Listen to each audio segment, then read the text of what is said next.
egípcios já tinham uma divisão ali da alma. Então, a gente percebe que a gente está lidando com um tema que sempre foi um tema de interesse em todos os povos, né? Desde os povos primitivos, eles já tinham alguma representação simbólica do que é psique. Então, a gente está diante de um tema muito intrigante, muito interessante, e ao mesmo tempo indefinível, né? Então, tudo que a gente pensa enquanto psique hoje, sobretudo quem fez aí faculdade de psicologia, através das abordagens, através desse viés que a gente tem, né, de cada autor, a gente está olhando para algum aspecto da psique.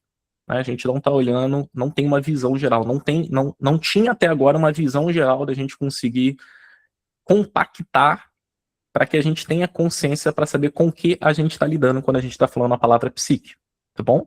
Então, se a gente está falando da psicanálise, ali tem todo um eixo antropológico a partir de uma visão de homem da nossa relação com o objeto, que é o foco da nossa libido, e a todas as tensões e contradições na relação disso que provocam uma neurose ou não, e tudo. Tá mutado. Oi? Tá. E toda a dimensão Mutado, de... Vitor. Não tá não. Não tá não, Lu. Verifica aí. Seu microfone tá mutado. Não tá não. Para você, talvez. Nós estamos ouvindo. Eu tô ouvindo. Eu também. Beleza. Por aqui alguma também. coisa aí, Lu. Por aqui Bom. também, tá ok. Tá. Toda a dimensão psicopatológica, né, que Freud ali investigou e ele pontuou, ou seja, ele está apontando algum aspecto da psique. Talvez foi uma IA ali. Ô, Lu, sai e entra para ver se resolve aí, porque todo mundo tá ouvindo, é só aí, tá bom? Bom, e todo o aspecto, né, da psicopatologia ali. Bom, beleza. Vamos. Tá funcionando assim, galera. Então, assim, a gente percebeu que cada autor está falando de um aspecto da psique, né, que obviamente contribui muito, colabora muito, e o próprio diálogo dessas escolas, eu acredito que o professor Olavo, ele conseguiu trazer uma certa unidade, uma própria, não definição, né, ele não faz aqui uma definição, ele utiliza um critério de reconhecimento do fenômeno.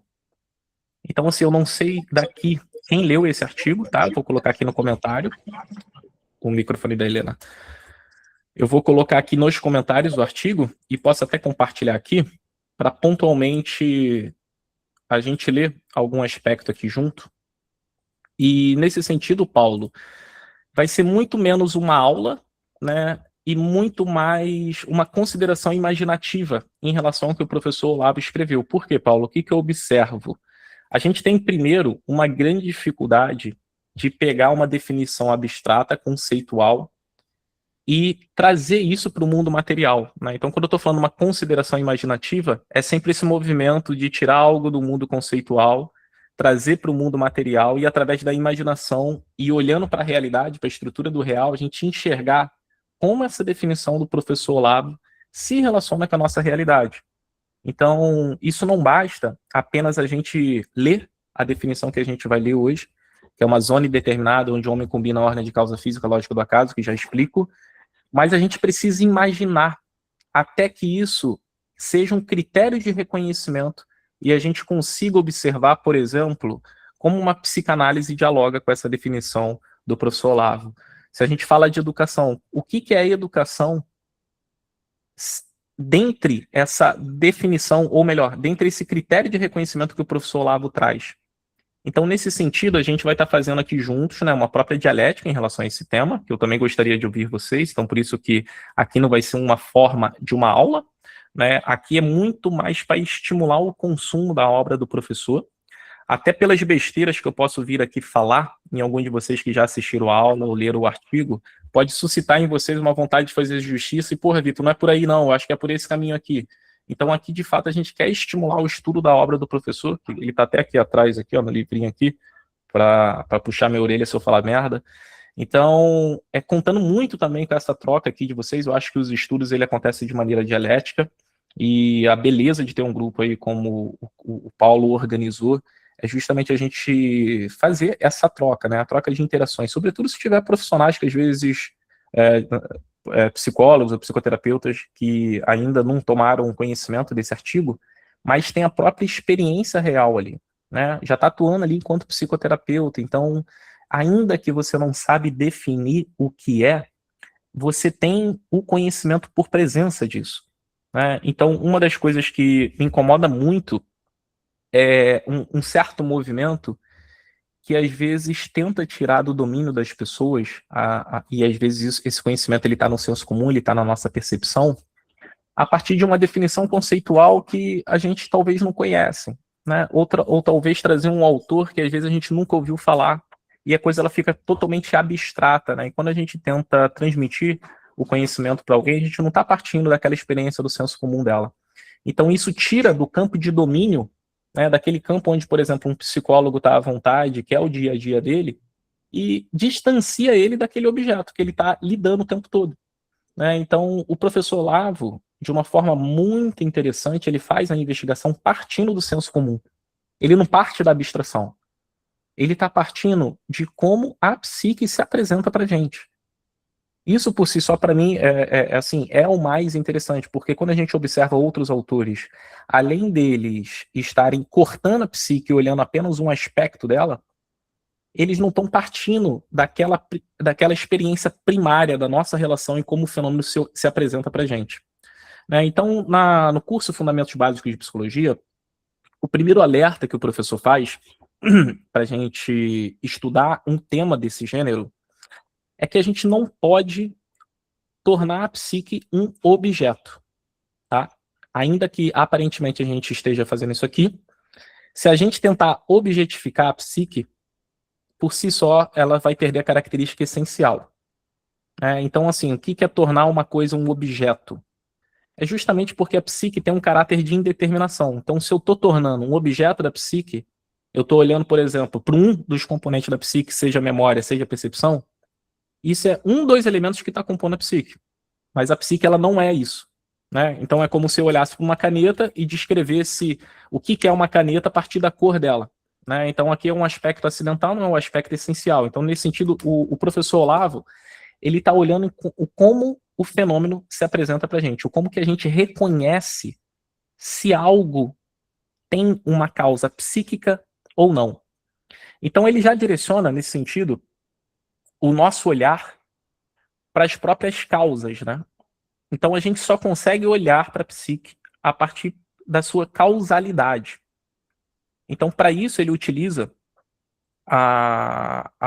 não as 4 causas aristotélicas, mas obviamente deve ter uma certa inspiração, mas ele traz os elementos de causa física, lógica e do acaso, para a gente chegar na própria definição que o professor colocou como critério de reconhecimento, né? Então veja, Paulo, se eu encostar um cigarro no seu braço e o teu movimento muito natural vai ser se afastar, a gente entende que isso é mais uma causa física ou mais uma causa psíquica? Percebe? Então, se a gente é empurrado, né, o nosso corpo se movimenta, se projeta, é mais uma causa física ou psíquica? Então, para a gente conseguir chegar na causa psíquica, eu tenho que olhar a relação dela com as outras possíveis causas que tem. Então, o que o professor Olavo faz? Ele coloca todas as causas possíveis que a gente se relaciona, que é a causa física, a causa lógica e o acaso, que está o tempo todo interferindo na nossa experiência. A causa psíquica é sempre aquela causa que vai agir através dessas ordens de causa. Então, por exemplo, o que seria realmente uma causa psíquica? Se o Paulo encosta o cigarro no meu braço e eu simplesmente não tenho aquele reflexo condicionado de afastar meu braço e eu ali me mantenho. Aí há um elemento da liberdade, há o elemento da volição de querer manter meu braço ali, né? Então, obviamente, vai ter na causa física o sentimento, a dimensão afetuosa daquele cigarro encostando em mim. Só que, naturalmente, eu sou quase que um reflexo condicionado ao afastar. A causa psíquica, ela vai ter esse elemento de decisão. É isso que ela vai se diferenciar das outras ordens de causa. Então aqui, se a gente olha para a psique agora não mais como um objeto, como toda a ciência moderna tentou colocar, mas através de uma causa, a gente já vai começar a observar como esse fenômeno realmente se apresenta para a gente. Então, se eu quero conhecer, por exemplo, o Paulo, que aspecto eu vou olhar do Paulo? Como é que eu vou olhar para a psique do Paulo? E aí você começa a se relacionar com as características da psique, que é o elemento de historicidade, da própria individualidade, né? Então, não há nenhum caso aqui que alguém conheça uma psique dupla, né? Uma essência que se apresenta em dois corpos diferentes. Então, a gente observa a característica da individualidade presente como uma essência, né, da própria psique, nesse sentido, uma qualidade, uma propriedade única da própria psique, e a própria historicidade. Então, o professor Olavo, ele coloca que tudo que, por exemplo, Freud estudou, Carl Jung estudou, B.F. Skinner estudou, é apenas componente da nossa historicidade. Tá? E aqui, obviamente, ele não fala isso tentando reduzir, mas são aspectos da nossa psique, não ela em si. Tá? Então, quando a gente tem esse critério de reconhecimento da definição que o professor Olavo traz, que a gente já vai comentar, isso traz uma certa forma e uma certa consciência de como a gente pode operar através desse conceito. E por isso ser um conceito inédito, a gente pode abarcar todas as contribuições que teve na psicologia até hoje dentre esse conceito. É como se esse conceito fosse um guarda-chuva. E tudo que a gente tem de colaboração, de todas as abordagens que você imaginar, consegue entrar dentro desse conceito. Então, aí, ele trouxe, né, uma definição geral. E é a partir dessa definição geral que a gente olhar para os seus aspectos essenciais, a gente vai conseguir inteligir e não mais apenas objetificar. Né? Então, assim, toda a proposta do professor Olavo é que a gente consiga agora fazer ciência, mas uma ciência direcionada para o aspecto essencial da psique. Tá? A partir dessa definição que ele traz. O que eu acho pertinente eu ler aqui para vocês do artigo, Paulo, tá dando para ler nessa letra aqui, Dara? Então, beleza. O que eu acho pertinente aqui para trazer, só para vocês observarem assim, a capacidade do professor Olavo de trazer as perguntas necessárias para a gente poder chegar à conclusão que ele chegou. Então, ele mostra o rastreio, né? O como ele chegou nessa conclusão e que perguntas ele precisou fazer para ele poder chegar nessa conclusão. Então, isso aqui, de fato, é a experiência de toda aquela atividade mental até ter o ato filosófico de maneira explícita. Ele mostra esse rastreio, né? O que ele precisou pensar para ele chegar nessa conclusão. Então, aqui a gente está em contato com a parte mais essencial da própria filosofia. E eu gostaria de ler essas indagações aqui para vocês, para a gente ter noção assim, do que estava presente na consciência do professor Olavo para a gente chegar na definição que ele chegou. Então, olha só, qual foram as perguntas que ele se colocou para a própria elaboração do conceito. Então, vamos. Quando o psicólogo usa o termo psíquico, o que exatamente ele está querendo dizer? Então, veja, galera, hoje todo mundo forma em psicologia, todo mundo de algum modo aí está lidando, mas se a gente pergunta para um psicólogo hoje, o que é psique? O que ele tem para responder? Então aqui, a primeira coisa, não é porque a pessoa não sabe dizer algo que necessariamente ela não sabe o que é.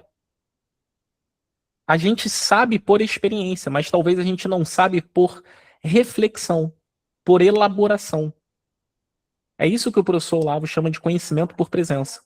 Então, quantos elementos da realidade vocês sabem, vocês intuem, vocês enxergam, mas na hora de tentar fazer uma exposição, a gente trava. Porque talvez a gente não encontre as melhores palavras ali. Qual é a intenção subtendida, e mesmo que obscuramente, na sua mente? O que ele tem em mente? Como que ele sabe que uma coisa é ou não psíquica? Embora dizendo não saber o que é e o que ele sabe... desculpa, pulei aqui. Embora dizendo não saber exatamente o que é psíquico ou que esta é uma coisa quase que impossível de ser claramente definida, ele nunca erra. Nunca trata de outro assunto. Embora dizendo não saber definir a psique, de alguma forma, parece sempre estar sabendo do que se trata. Não de maneira reflexiva, mas de uma maneira empírica, usual e costumeira. Ou seja, ele traz a psique a partir do senso comum. Então, de algum modo, a gente não sabe definir o que ela é, mas a gente também não tem dúvida de entender se alguém tem um problema psicológico ou não, né? O que o psicólogo quer dizer quando atribui em determinado comportamento uma causa psíquica? Quando diz que tal ou qual ato é psíquico? Ou seja, o que ele quer dizer quando atribui um ato a um comportamento, a uma resposta humana, uma causa psíquica? Onde ele localiza esta causa psíquica dentro de uma constelação de outras causas possíveis. E que outras causas o ato humano pode ter? Resumindo, conclui que não há nenhuma causa para estes atos que não possa ser classificada dentro do quadro de causas físicas, lógicas, do acaso e as psíquicas. Ou seja, ele trouxe a psique para o gênero de causas e a gente vai conseguir observar um fenômeno psíquico a partir da sua causalidade. E para isso, naturalmente, eu tenho que, numa dialética, entender quais as outras causas possíveis. Para aí sim a gente conseguir diferenciar o que é uma causa psíquica. Tá? Como é que tá? Tá muito claro? Tá muito abstrato? Vocês podem interagir e abrir o microfone, né? Lembrando que isso aqui não vai ser um formato de aula, né? Uma forma da gente criar estímulo aqui para vocês lerem não só o artigo do professor, mas também assinar o COF e assistir a aula que o professor Olavo ele fala sobre o que é psique, que é a aula 24, né? Então, assim, quem é estudante de psicologia, por favor, a qualquer momento pode interromper. Vitor, porra, não estou entendendo o que é essa causa lógica que ele está falando. E a ideia é que a gente tentar dar clareza para esse artigo, tá bom? Até quando vocês forem ler esse artigo, vocês já terem uma ideia para poder ler. Então, o professor Olavo, ele está trazendo essas ordens de causa, e agora sim, ele trazendo essa definição para nós como a psique é uma zona indeterminada, onde o homem combina ordem de causa física, lógica e do acaso. Então, olha só, a psique, uma zona indeterminada, onde o homem combina ordem de causa física, lógica do acaso. O que seria consideração imaginativa através desse conceito? Porque eu sei que ele fica abstrato quando a gente toma contato com ele a primeira vez. Vamos pensar na própria, uma experiência bem primordial de um bebê. Imagina que o bebê ele tem um anseio pela chupeta. Ele vê a chupeta ali. Né? Ele já tem uma relação com a chupeta, ele já conhece a chupeta. A chupeta já é um análogo de um seio materno para ele, que é um grande foco de libido dele. O bebê ele tenta se esticar para pegar a chupeta. Né? Então, já parte de um interesse individual do organismo. Já parte do que o Freud estava falando do foco libidinal. Né? Ele precisa satisfazer aquele desejo primário em relação à chupeta. Então, ele começa a se esticar e tentar pegar a chupeta. Se ele não está alcançando, ele vai chorar para ver se tem algum adulto ali para pegar e colocar na boca dele. Então, olha por trás desse movimento muito simples, muito primordial, a operação da psique aqui. Deixa eu ler aqui o comentário do Nino. Bom, em Edith Stein, a psique é a dimensão passiva da estrutura tripartite humana, o que ela considera no âmbito da liberdade é o espírito. Na visão da Stein, tem alguma relação direta ou indireta com a visão da psique do Olavo?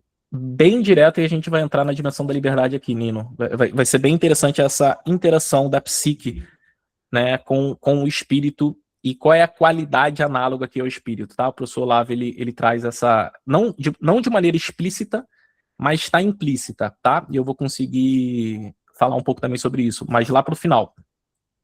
Senão vai confundir, assim, né? Porque confunde muito, né? Se a gente olha o ser humano, corpo, alma e espírito, a gente sempre tenta fragmentar e aí há um grande perigo de muita fragmentação e a gente não observar aonde que isso tem a própria interseção. Mas vamos primeiro tentar ter o grande domínio a partir dessa definição que o professor Olavo dá. Então, assim, a partir dessa primeira experiência primordial de um bebê que está tentando pegar uma chupeta, e se ele não consegue, ele chora para algum adulto ali colocar a chupeta na boca dele, o que a gente já observa? Uma combinação de uma ordem física, uma ordem lógica, porque ele conta que se ele chorar, pelo histórico e a historicidade que ele tem enquanto chora, o pai, a mãe ou o adulto acaba tentando atender alguma necessidade dele, e se ele estiver apontando para a chupeta, ele percebe que ele está indicando aquilo que ele quer, de algum modo. e essa necessidade ela é atendida. Então, o tempo todo, a psique ela está combinando essas ordens de causa. A ordem de causa física, lógica do acaso, que ao mesmo tempo que é uma causa, é uma própria limitação.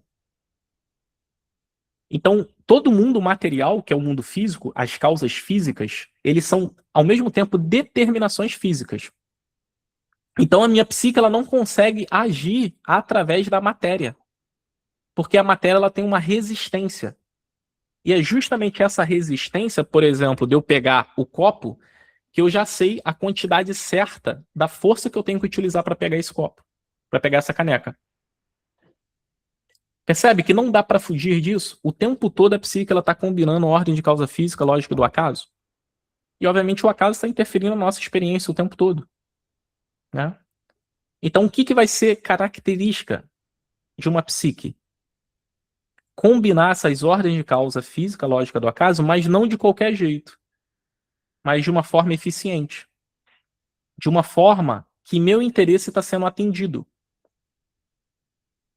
Então, uma pessoa que está aprendendo a andar de bicicleta, ou uma pessoa que está aprendendo a dirigir, como aquela atividade é altamente estressante para uma psique. Né? Porque ela ainda não tem a lógica, ela ainda não sabe ela não sabe combinar ainda as ordens de causa física, lógico, da casa, aquilo ali é extremamente estressante e coloca a psique numa grande tensão. Então, essas experiências primárias, sobretudo quando a gente não tem o domínio, a gente consegue observar o movimento quando ele está sendo eficiente e quando ele não está sendo eficiente. E o grande estresse que a gente tem em tentar dominar essas ordens de causa, né? Então, por exemplo, uma pessoa que aprendeu a dirigir, parece que agora a psique dela se apropriou tanto do veículo que é como se fosse uma qualidade nossa, né? A gente introjeta tanto o carro para dentro de nós que a gente funciona numa perfeita harmonia. Parece que ele é um novo órgão do nosso corpo que cria uma nova possibilidade. Então percebe que com essa definição a gente já começa a olhar para a psique de uma maneira científica. Então, assim, o professor Olavo, obviamente, tinha a consciência de mortalidade, tem uns aspectos metafísicos da própria alma, mas não é porque ele não citou nesse artigo que ele não os considera.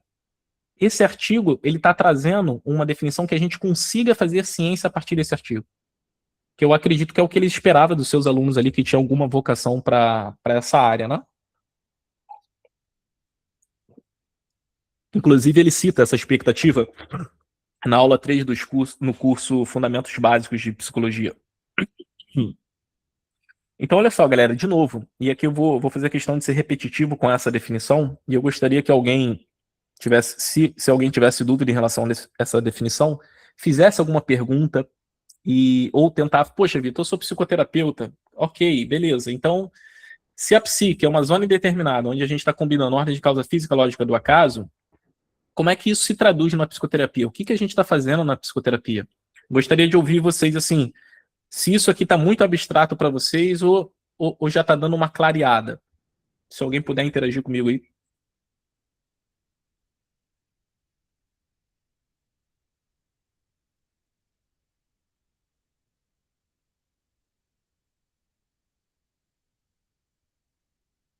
Eu espero. Perfeito, Vitor. Tá dando uma boa clareada aí. Eu não estou conseguindo abrir o vídeo agora, mas a gente, enquanto psicoterapeuta, né, inclusive você falou, muitas das vezes a gente sabe o que é, mas a gente não consegue traduzir em palavras, né? E aí quando você traz essa definição do professor Olavo, fica muito claro para a gente. Tá. Vamos pensar o seguinte, galera. Olha as características que o professor Olavo está trazendo. Ela é uma zona indeterminada. Agora a gente vai tentar dar uma depurada no que significa aí cada palavra. Vamos pensar o seguinte. Se a psique ela necessariamente é uma zona indeterminada, é justamente porque ela não carece de uma determinação, né? Ela não é determinada. O que é algo indeterminado? E por que é necessário que seja indeterminado? Porque aqui está o princípio da liberdade humana. Então, o que é uma coisa determinada? Essa xícara aqui, ela tem uma determinação, né? e ela está num estado passivo, aonde as determinações aqui vai acontecer se eu agir sobre essa xícara. Mas ela já tem uma forma acabada, né? Ela pode sofrer uma alteração, mas apenas em seu estado, o seu estado de sofrimento. Ela não pode agir, né? Então, nesse sentido, ela não está se fazendo.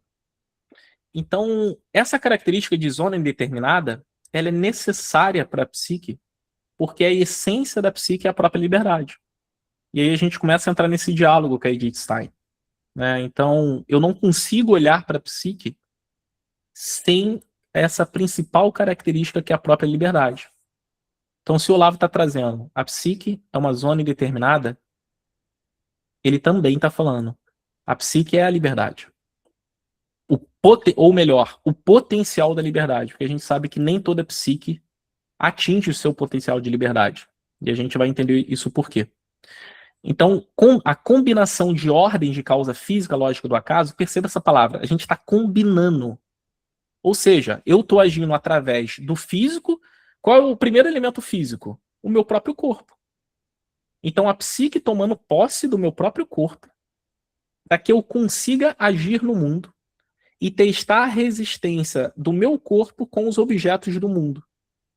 Então, ao mesmo tempo que eu estou agindo através das causas físicas, lógicas e do acaso, eu estou interagindo e tomando posse do quanto de energia eu tenho que desprender para poder me relacionar com isso.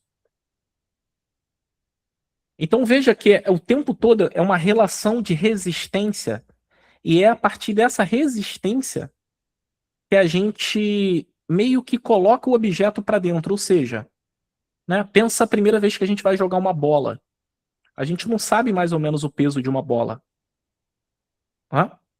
Então a gente precisa o tempo todo estar adaptando ali a ordem lógica, a ordem física e o acaso de todo o percurso de uma bola. Então, como a gente viu aí na Copa, porra, o Messi tem o total domínio da bola. O que o Messi tem? O domínio da ordem física, da ordem lógica e do acaso. Parece que a bola é um órgão dele, né? Ele se relaciona de uma maneira extremamente íntima com a bola.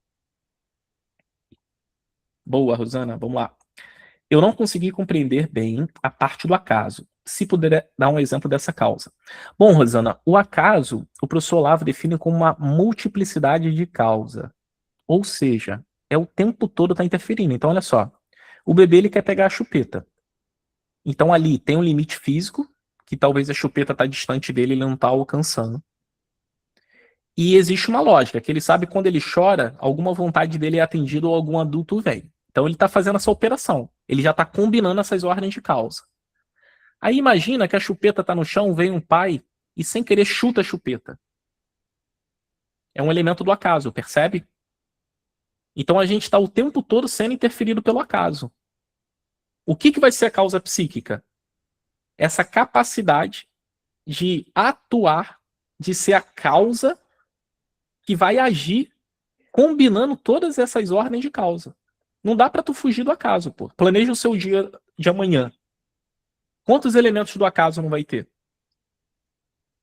A causa psíquica, ela está o tempo todo articulando o acaso, a causa física e a causa lógica em relação ao quê? Ao seu interesse. Então, por exemplo, você está de carro, o pneu furou. Acende o farol. Pneu furou. E aí? O que você vai fazer? Percebe? Então, o tempo todo a gente é interferido pelo acaso e eu vou estar agindo agora através dessas três ordens de causa. Então, quando a psique ela é bem sucedida, ou seja, quando ela é eficiente, a gente percebe a saúde dessa psique. Ficou claro, né? Então, olha só. Então, tem essa característica. Por exemplo, qual é a diferença de uma causa psíquica para o acaso, em relação à ordem de causa? O professor Olavo deixa claro também nesse artigo. É que a causa psíquica sempre vai agir pelo interesse individual do organismo. A gente sempre está desejando e tendo claro algum objetivo. O bebê, ele quer a chupeta. Ele tem um objeto de anseio desde que ele nasceu. Então, o primeiro objeto de anseio, onde o bebê ele se une à mãe, é o seio. E naturalmente, se ele sentir fome, agora ele vai chorar, pô. Então ele está combinando uma ordem de causa física, sentindo aquele incômodo, uma ordem de causa lógica, porque ele já criou uma relação de toda vez que ele chorou, ele foi atendido. Claro que algumas vezes não, né? Mas na maioria das vezes sim, ele chora, ele tem aquele afago, né? Então a nossa psique está o tempo todo, não tem como a gente fugir disso. E aí o professor Olavo, agora a partir dessa definição, de novo, uma zona indeterminada, princípio da liberdade, onde o homem combina a ordem de causa física, lógica e do acaso. Então se o homem está combinando, ele está ativo nesse processo. Então a gente percebe aqui que a psique é uma força que age e não apenas que está reagindo no mundo. Percebe? Então, ainda que o bebê ele está combinando a ordem de causa física, lógica do acaso, o bebê ele ainda é muito reflexo condicionado, né? Ele ainda não convocou as faculdades mais altas ali da alma dele e obviamente, ele não tem o domínio da linguagem. Então, o mundo da lógica do bebê é um mundo muito simples ainda, né? Então, nesse sentido, é claro que a psique de um bebê ela é muito mais restrita e menor do que de um adulto, porque vai envolver os aspectos potencial da psique. Então a gente vai começar a observar que a psique ela tem um movimento de expansão e um movimento de retração, né? Então imagina o seguinte, imagina que a psique, a alma de vocês, é como se fosse um coração e tem esse movimento sístole e diástole, né? Ao mesmo tempo que a psique ela se expande, ela se retrai. Vamos refletir sobre essa retração da psique. Por exemplo, imagina que vocês vão fazer uma coisa pela primeira vez, vocês não têm o domínio dessa tarefa. Olha o movimento meio que retraído, olha como é que vocês já estão um pouco mais, né, com certo receio da primeira vez que vocês foram dirigir.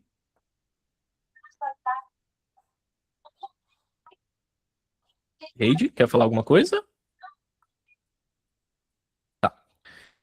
Então percebe que a minha psique, por não ter o domínio daquilo, ela fica um pouco retraída, e ao passo que eu domino, agora eu sei dirigir, consigo até ouvir música e conversar enquanto eu dirijo. Ou seja, ela se expandiu, ela colocou o carro para dentro dela e ela agora combinou todas aquelas ordens de causa, aquilo ali agora é ela. Então, quanto mais a psique se relaciona com algo, mais ela cresce, né? Ela vai tendo esse movimento natural de expansão, né? À medida que a gente vai dominando, a gente vai aumentando o nosso campo psíquico. À medida que a gente vai tendo aquisição de novas habilidades, né, o bebê que está ali, a criança que está ali desenvolvendo toda a sua parte neuromotora, né, que pô, agora aprende a se pendurar, consegue utilizar mais o teu tônus muscular, toma posse do seu próprio corpo, consegue correr, porque antes engateava. Então ela está tendo o tempo todo um movimento de expansão, que esse movimento de expansão é o potencial de ação dela o tempo todo sendo aumentado, né? E ao mesmo tempo, quando a gente começa a adquirir a linguagem e entra no mundo simbólico, a gente também começa a aumentar o nosso campo de atuação através das capacidades da inteligência. Então, através da reflexão, eu consigo expandir agora aquela determinação física. Então, percebe que a psique está o tempo todo crescendo. O tempo todo se expandindo. Então, isso é mais uma característica da nossa psique, né?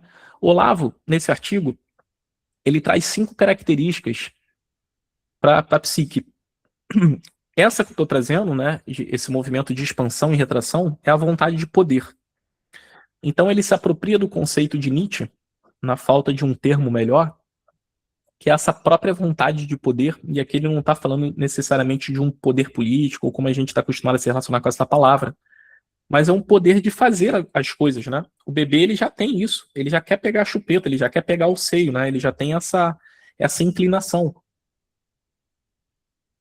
Então a gente não vai observar num ser humano uma postura completamente passiva, sem esse elemento de vontade de poder. A gente sempre vai observar um movimento em relação a algum interesse, né, do organismo. A não ser que ali tenha algum caso realmente de uma atrofia, de uma paralisia, e a gente vai observar, obviamente, uma retração psíquica, porque a dimensão física, a psique ela não consegue operar, justamente por uma condição biológica, ou seja, essa psique ela tem uma determinação biológica. Vamos pensar no caso de um paraplégico, né?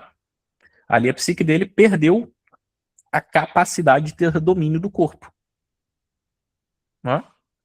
Então, assim, essa combinação de ordem causa nas ordens de causa física, lógica do acaso, o físico limitou o potencial psíquico de ação. Uma de suas funções, né, de se apropriar do corpo, perdeu essa capacidade de expandir na dimensão corporal, né? Mas a gente ainda tem a capacidade lógica, por exemplo. Tá? A gente ainda está combinando. Então, ainda que eu perco, por exemplo, a capacidade de andar, a minha psique, ela se retrai e ela começa a se readaptar para poder agir através desse corpo. Né? Então a gente vai observar, por exemplo, criancinhas que vieram com amputações já desde novinha, elas já têm toda uma adaptação, né? Eu lembro que tem um garoto bonitinho que uma vez eu segui na internet, que ele, se eu não me engano, só tinha um bracinho, né? Ele não tinha nem o outro braço e as duas perninhas. E aí os pais faziam um vídeo dele, ele era muito sapeca, e ele ao invés de engatear, ele ficava rolando para chegar onde ele queria. Ou seja, olha como é que ele adaptou em relação ao interesse do organismo dele. E ele era muito rápido, ele começava a rolar assim muito rapidinho até chegar onde ele queria, sabe? Então era a forma que a psique dele encontrou de combinar essas ordens de causa física e lógica do acaso a partir de uma limitação física. Tá? Então, assim, a psique ela está o tempo todo tentando se adaptar no mundo através dessas limitações. Bom? Então, ó, uma das características que o professor Olavo trouxe, essa vontade de poder. Isso é muito claro o tempo todo. E aqui a gente já começa a introduzir até uma ideia de uma própria psicopatologia. Vitor, a fé é uma expansão da psique? É. A gente vai comentar isso quando a gente for trazer a pergunta ali do Nino. Em relação à visão da Edith Stein, a gente traz o elemento da fé, o elemento do espírito. Mas com certeza, pô, a fé, que é uma própria transferência de força para algo externo a mim, cria-se uma relação transcendental. Percebe como é um movimento de expansão? Agora, ao mesmo tempo que é um movimento de expansão, se essa fé é apenas uma crença numa estrutura que fecha a pessoa, como um delírio, por exemplo, isso vai retrair a psique dela. Então aí vai depender, né, de como a pessoa se relaciona com o seu objeto da fé, obviamente, né? A gente sabe que, pô, muita gente, né, não se relaciona muito bem com a religião, então acaba tendo uma retração psíquica ao invés de ter uma expansão psíquica nesse sentido. Então, olha só, a psique é uma zona determinada onde o homem combina a ordem de causa física e a lógica do acaso. Beleza, tá ficando claro isso. Características da psique. Primeira, vontade de poder. Segunda, eficiência. A gente está o tempo todo buscando ser eficiente em alguma coisa, atender o interesse do nosso organismo, o tempo todo. Terceira, individualidade. É um componente da nossa psique. Né? Isso aqui não tem dúvida, né? É interessante a palavra indivíduo em latim. O in é negação, né? Prefixo in é negação, e divido aquilo que não é o indivisível, né? Então, indivíduo é aquilo que não pode ser dividido. Então, ó, 5 características da psique que o Olavo traz: vontade de poder, eficiência, individualidade. Quarto, a criatividade. Então, olha essa capacidade de criação que a gente tem. Percebe que, por exemplo, se a gente olhar para um passarinho que está criando um ninho, ele tem algum elemento, ele está combinando ali uma ordem de causa física, uma ordem de causa lógica, porque ele está fazendo um ninho para se proteger, de algum modo, a partir de um interesse dele. Né? Então a gente percebe certos análogos a partir dessa definição, obviamente, com o mundo animal. Tá? Então, esse elemento de criatividade, sobretudo no ser humano, é uma coisa muito interessante que eu acho que vale a pena a gente se debruçar sobre essa dimensão criativa.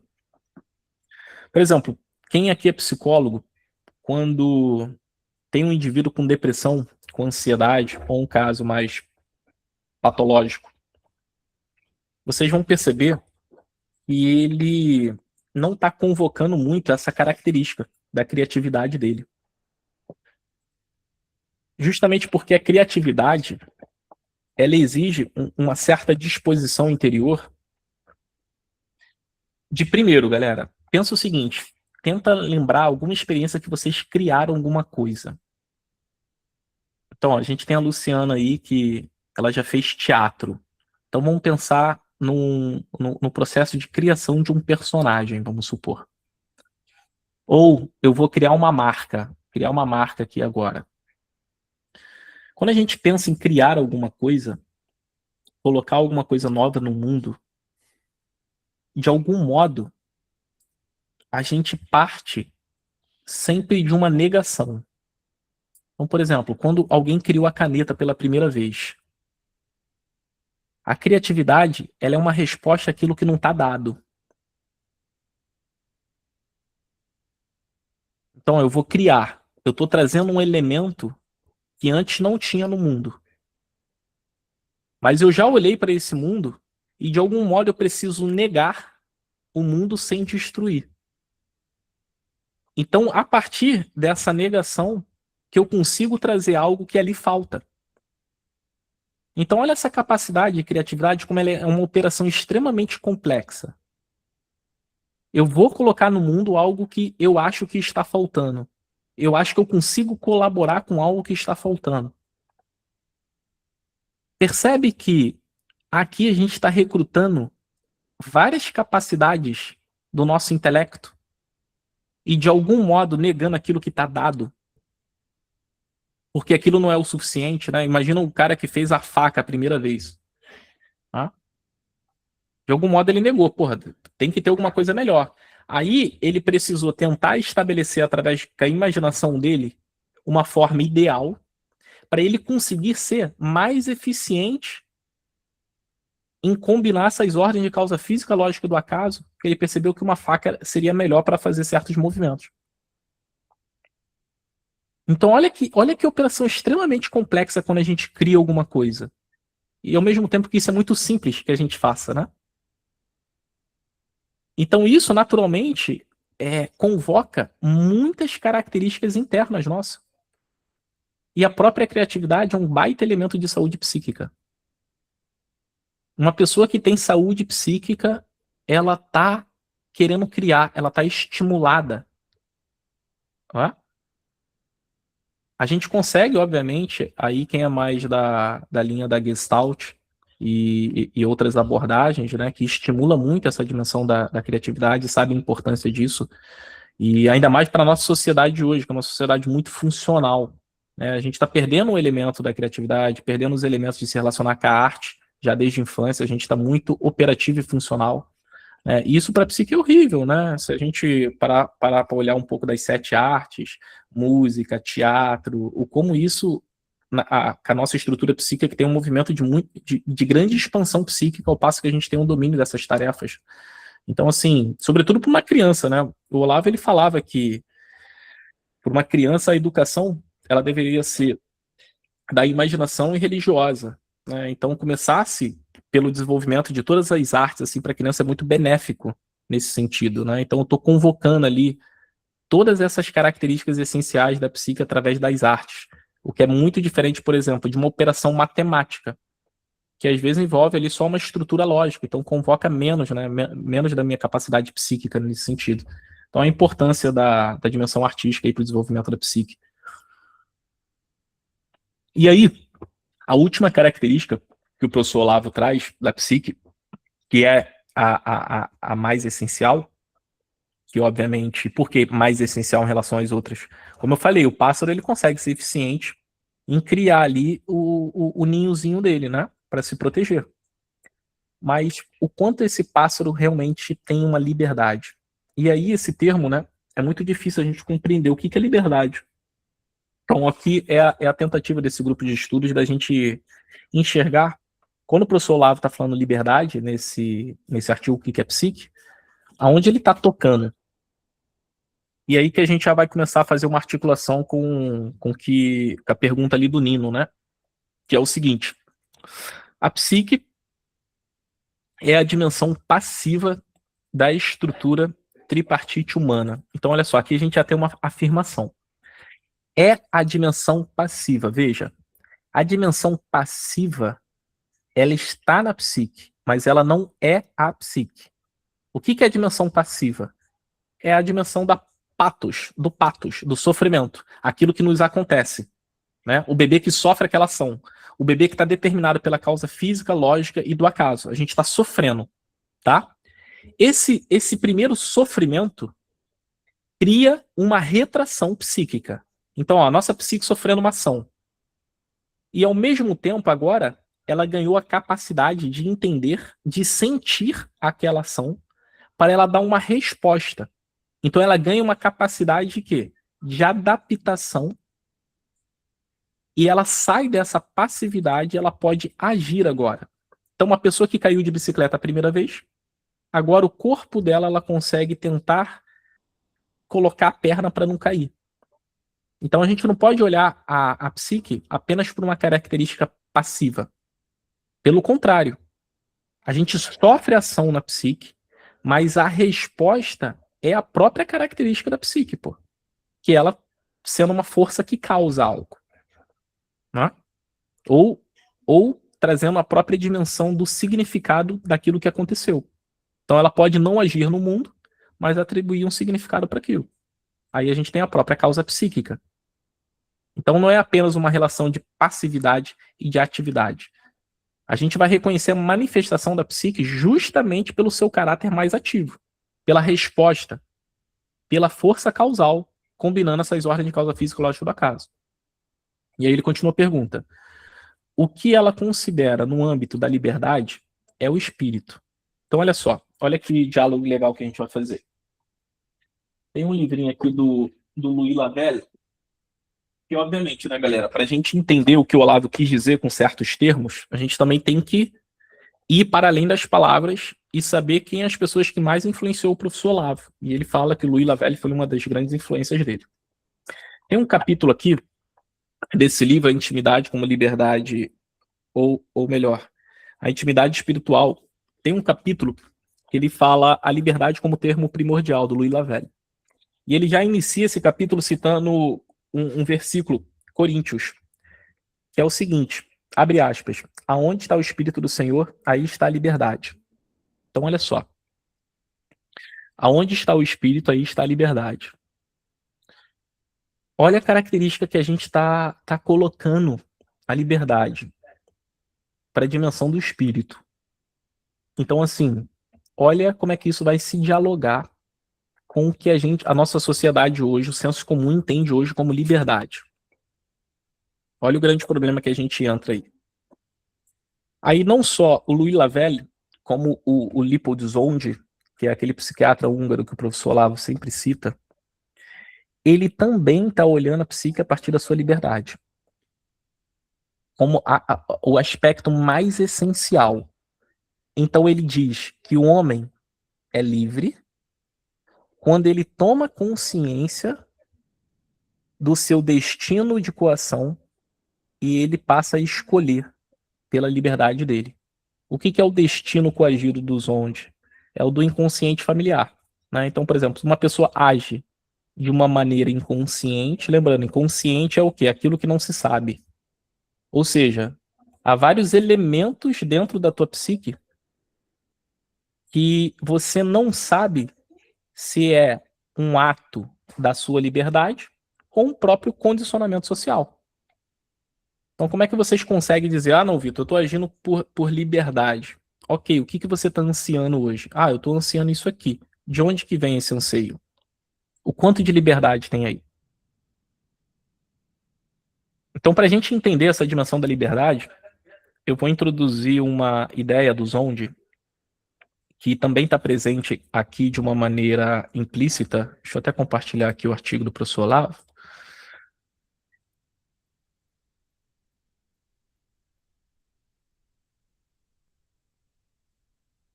Um minutinho. Só deixa eu achar aqui a parte.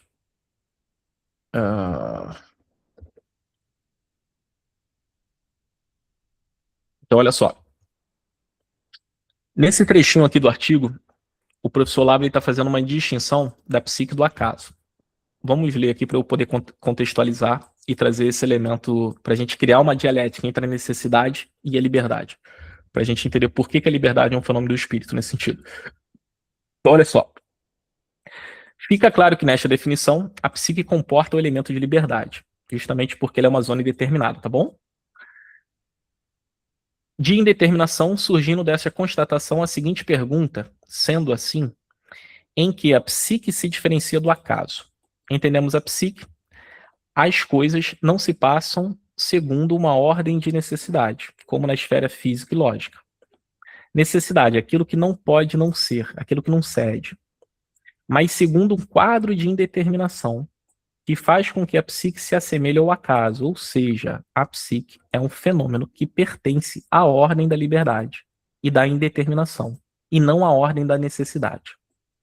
Então, olha só, se eu soltar esse copo aqui e ele cair, isso pertence à ordem da necessidade, mas ele não tem a liberdade de não cair, né? Então aí a gente tem duas ordens. O Zonde, o que ele chama de destino é o que ele chamava de uma ananquelogia dialética. Olha só, ananque, do grego é necessidade.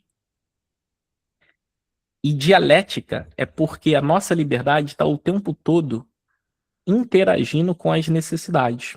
Então eles estão olhando para o mesmo lugar.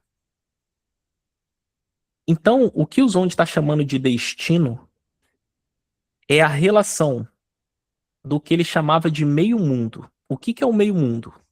As suas pulsões hereditárias, as pulsões instintivas, né? A gente é regido por elas. Você precisa comer. Há toda uma dimensão biológica que você é coagido. Né? A tua psique ela sofre essa ação interna. Certo? E isso, obviamente, vai causar um certo movimento, né? Assim como o mundo animal tem uma pulsão perfeita nesse sentido de ser um reflexo condicionado dessas pulsões instintivas. Então, ó, o meio mundo para Zonde é a natureza pulsional, a hereditariedade. Hoje a gente já sabe, muitas doenças psíquicas têm origem hereditária.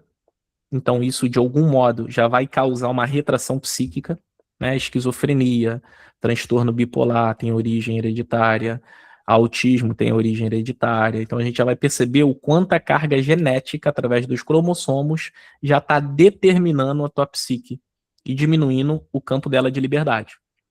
Então, ó, meio mundo para os Zonde. Natureza pulsional, hereditariedade. E agora, não como um elemento interno, mas como dois elementos externos, que é os condicionamentos sociais e as ideias influentes da cultura.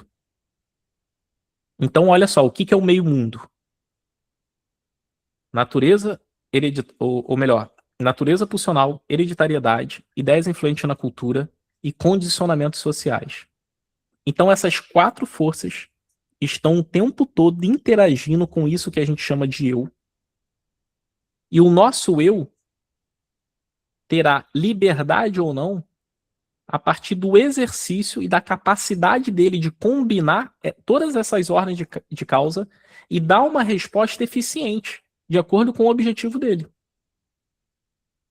Então, quando o professor Olavo pede para a gente fazer o exercício necrológico, quando o professor Olavo está criticando que no Brasil a gente não tem uma alta cultura, quando o professor Olavo criou o COF, aonde que o professor Olavo está ajudando a nossa psique aqui?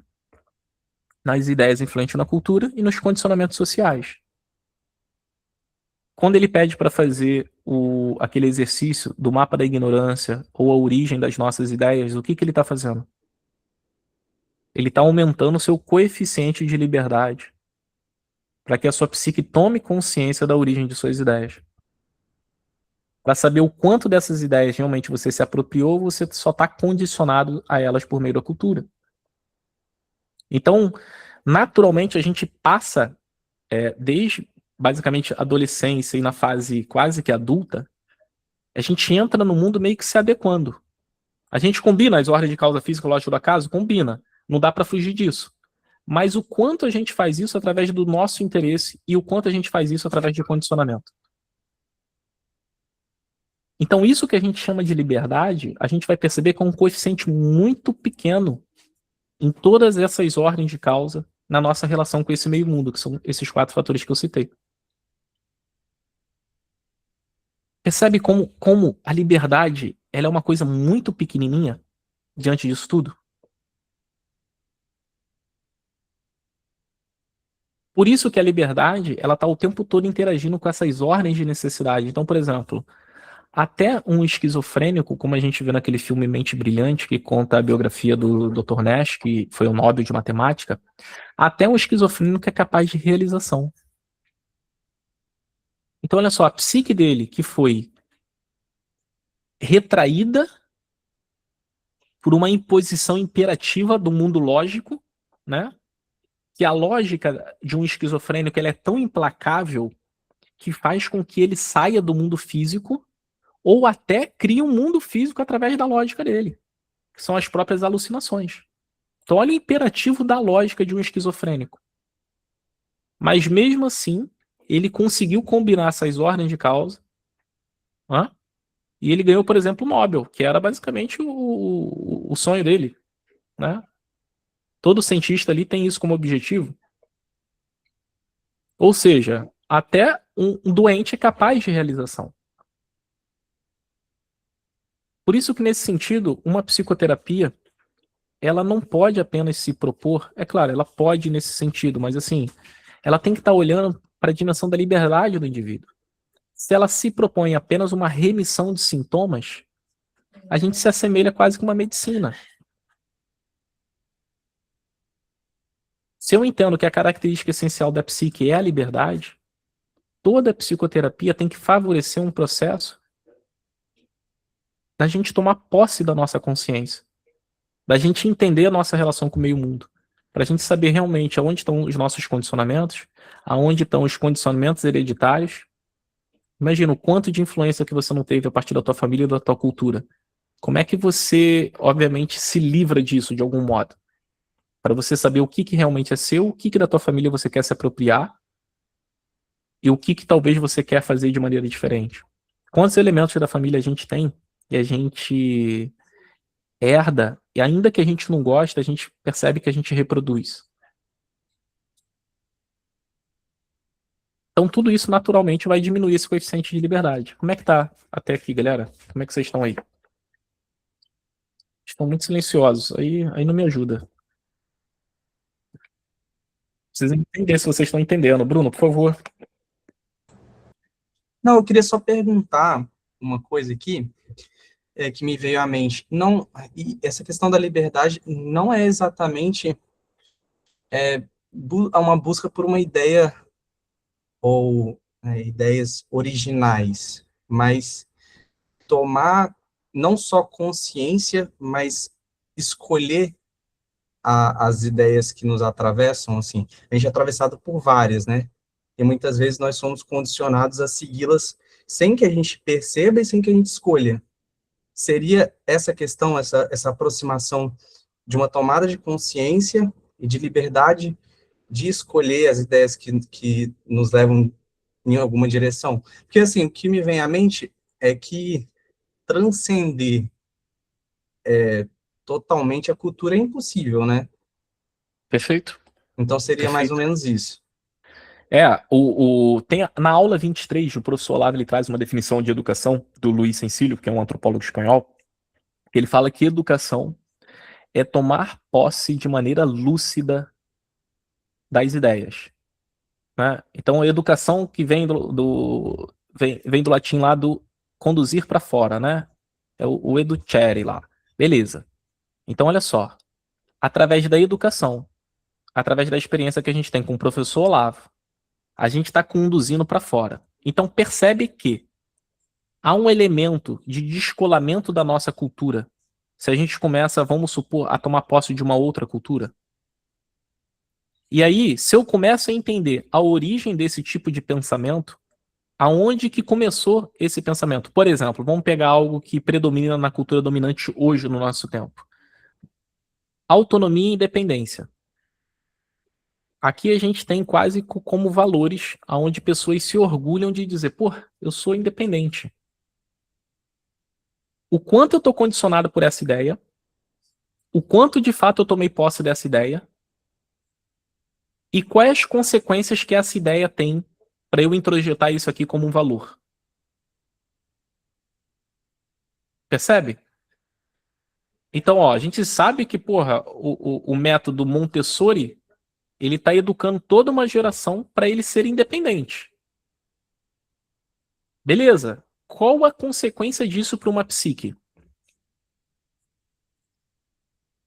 Qual é a consequência de eu achar que eu sou independente e o tempo todo eu colocar a minha vida, os meus roteiros, a direção da minha vida buscando a independência, a autonomia? Aí beleza, eu tenho essa ideia introjetada, isso é um valor para mim. Eu fiquei dos meus 18 anos, fiz faculdade, comecei a trabalhar para me livrar das pessoas e eu tô aqui agora independente. Tu imagina essa pessoa se por acaso ela adoecer e não tem ninguém para cuidar dela.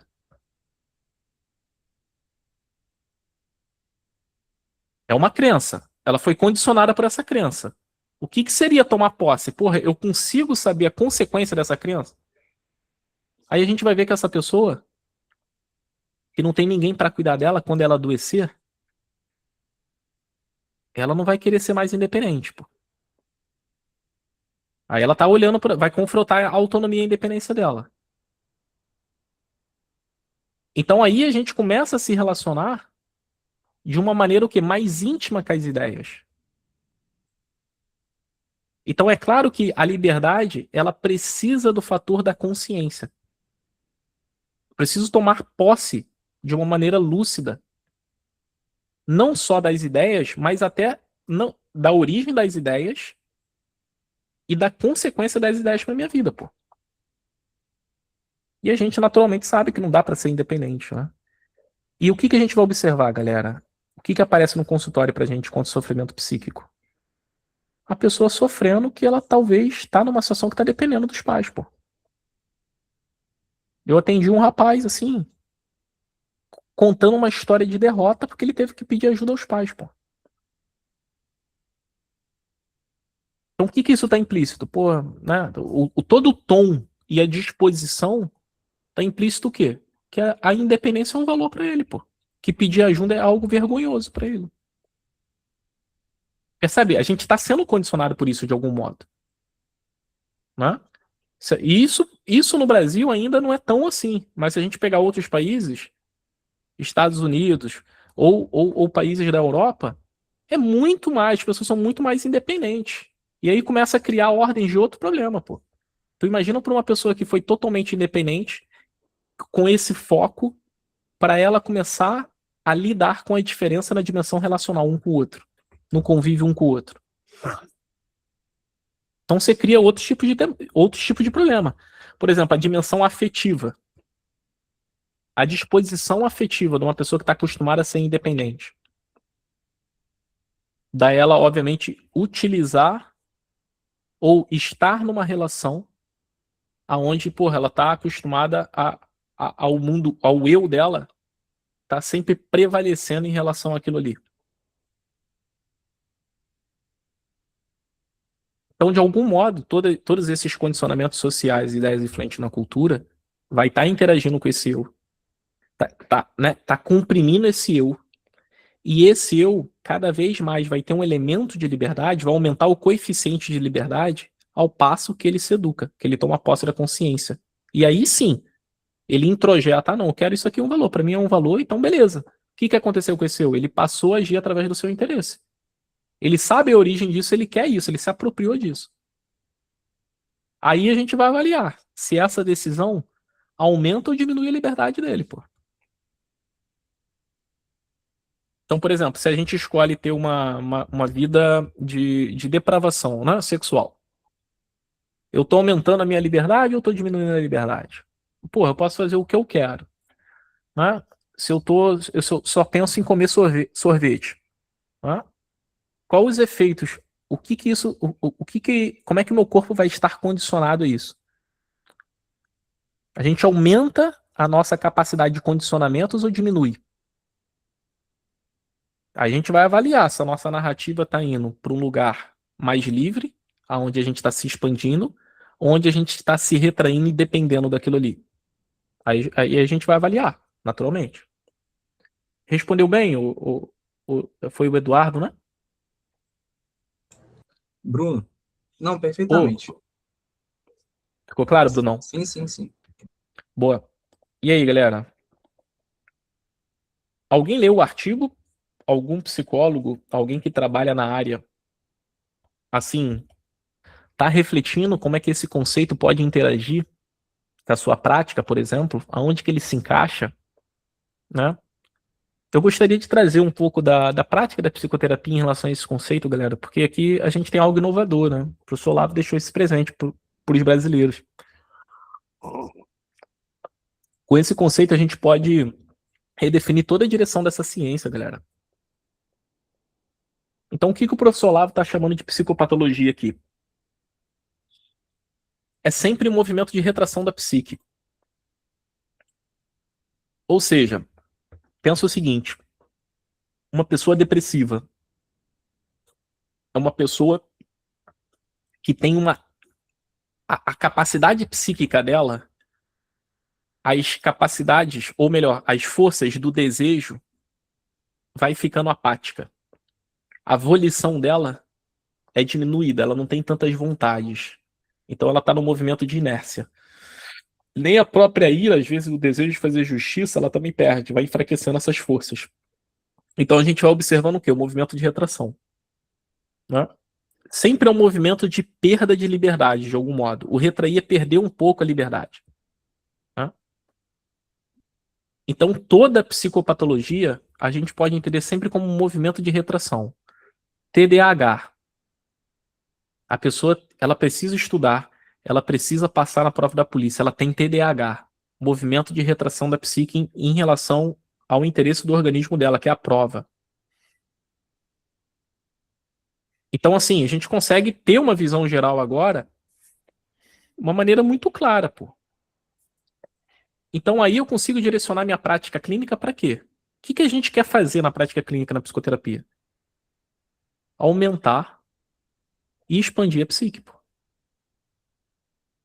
Então, que elementos estão retraindo essa psique? Por exemplo, o medo. Vamos pegar uma experiência primária, o medo.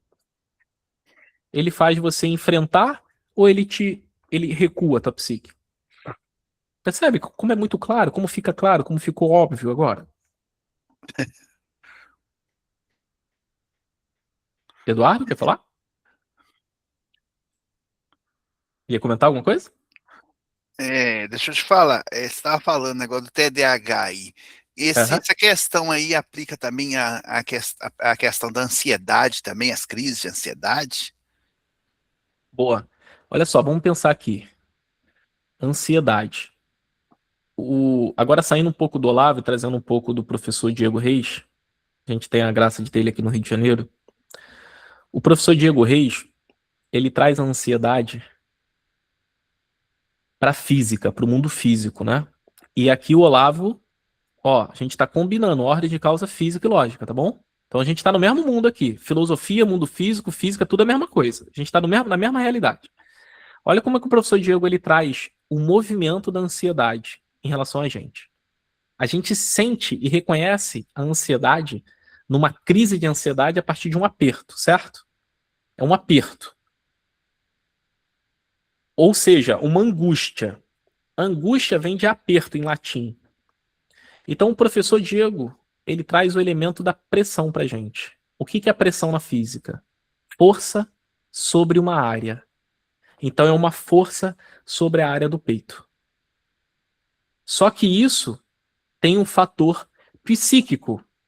Não é um fator físico, não é alguém que está apertando o meu peito. É uma ordem de causa física. Ou seja, pela minha relação com o mundo, pela minha relação com esse meio mundo. Lembra do meio mundo? Fatores hereditários. natureza pulsional, ideias influentes na cultura e condicionamentos sociais, o meu eu, ele tá sentindo um aperto. Aí eu vou observar que isso tá me comprimindo. Aí a gente vai olhar, obviamente, para a história da pessoa. Observa o movimento dela se retraindo, ela se retraindo no mundo, ela preocupada no mundo. Ela não tá se expandindo do mundo, ela não tá dominando aquilo. Percebe? Então, ó, o movimento de ansiedade é uma pressão, é uma força sobre uma área, ou seja, a área ela é menor e essa força está sendo maior do que a área. Olha o movimento de expansão da psique que eu falei. Quanto mais a tua psique tem capacidade de expandir, de se adaptar, menos força, a força ela vai ficar mais fraca se eu tenho uma grande capacidade de se adaptar. Então vamos pegar uma situação que deixa a gente ansioso. Sara, me explica o que é trauma de emergência da razão para o professor Olavo. Porra, não sei. Caraca, como é que eu vou explicar? Ó, você tem uma semana para estudar isso. É um artigo de 900 páginas.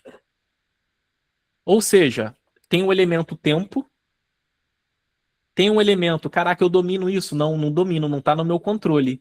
Então, olha a força do condicionamento social sobre a área da Sara que não tem o domínio desse artigo. Ela vai ficar tranquila, calma, ou ela vai ficar ansiosa? Então ela vai se sentir comprimida. É a falta de domínio sobre aquela realidade. É a falta Claro. de domínio. Né? Então a gente vai observar a ansiedade nesse cálculo. Primeiro, qual é o objeto de anseio? Lembrando, a psique ela sempre está agindo em relação a algum interesse do organismo. Qual é o interesse do organismo? Eu tenho que reconhecer meus objetos de anseio no mundo. O que eu anseio? O que eu, Vitor, anseio? Tá claro para mim? Tá sincero? É isso aqui mesmo? Tá, aqui é o meu objeto de anseio. Aí eu vou olhar para mim, para o meu eu. O meu eu tá se aproximando do meu objeto de anseio? Tá. Então, pô, tô tranquilo. Caraca, não.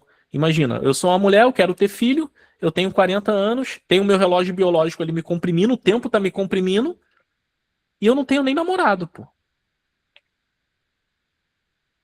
Então olha como é que eu vou me sentir comprimido, como é que eu vou me sentir ansioso. Olha a minha psique perdendo a capacidade de se expandir e dominar aquilo que é do interesse do organismo dela. Aí, naturalmente, como é que isso vai se manifestar? Uma angústia.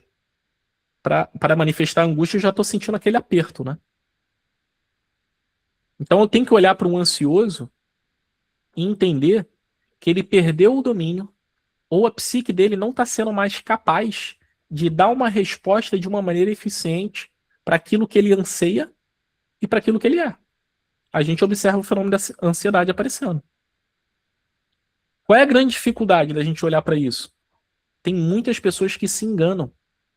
Elas acham e anseiam algumas coisas que, na verdade, não é o verdadeiro objeto de anseio.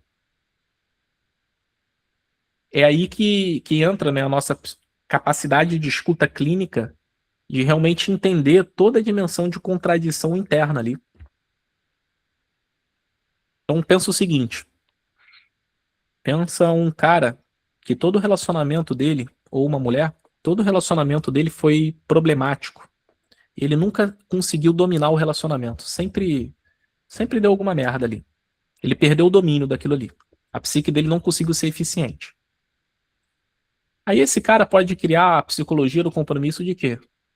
Ah, eu não quero mais me relacionar, isso aí tira a minha liberdade. Ele vai começar a tentar explicações lógicas para ele se convencer que ele não queria dominar aquele relacionamento. Aí ele acobertou um monte de coisa, de tanto ele repetir isso para as pessoas, e ele, não, eu quero ser um cara livre, porra, sabe por quê? Eu quero viajar, cara, eu gosto pra caramba de viajar, negócio de relacionamento assim, vai pra tal. Então ele começa a encobrir e criar várias neuroses, né? Que na definição do Juan Freire César Miller, que é esse amigo do professor Olavo, é o que a neurose? Uma mentira repetida e esquecida. Então, por ele não ter o domínio daquilo ali, ele mente, ele repete ao ponto que ele esquece. Aí ele vai observar que passa ao longo do tempo, ele não está tendo um relacionamento, aquilo ali pode se manifestar como um aperto, e ele nem conseguir mais identificar qual é o seu objeto de anseio. Para pensar no adolescente que não domina, talvez o que ele queria dominar. Que é típico da adolescência, né? Uma adolescência, porra, um adolescente que é feio, se sente mal, né? Tem uma espinha ali, né? E aí começa, às vezes, por não conseguir dominar aquilo, começa a desprezar, pô. Começa a tentar criar uma certa repulsa por aquilo que ele queria ter o domínio. Então isso que é muito difícil a gente identificar na mentalidade de um ansioso, né? Respondi, o Eduardo? Ficou claro ou não? Percebeu o movimento de retração? Perdi o domínio, tá me comprimindo, fico agitado, naturalmente, né? Mas é sempre um movimento de perda de domínio, né? A quantidade de força sobre uma área e a psique ela não sendo capaz de fazer a combinação de ordem dessas causas, entende? Muitas E aí vezes tem aquela também dor no peito também, né? O é peito o dói. aperto, ó, O peito, entendeu? Entendi. Aí é a área dela, ó, é a área dela, ela não tá conseguindo se adaptar. Aí, às vezes, claro que isso é uma coisa multifatorial, né? Mas, por exemplo, a ansiedade dos juízos. A pessoa faz juízos desproporcionais ou roteiro de vidas desproporcionais com as capacidades que ela tem. Então ela coloca, às vezes, objetivos muito maior do que ela é capaz de realização naquele momento. Então aí eu tenho o quê? Uma doença, uma retração da minha capacidade de fazer juízo sobre o mundo. De olhar com sinceridade para as minhas competências, entender aquilo que eu quero realizar e fazer a equação e roteiros que cabem que eu realize.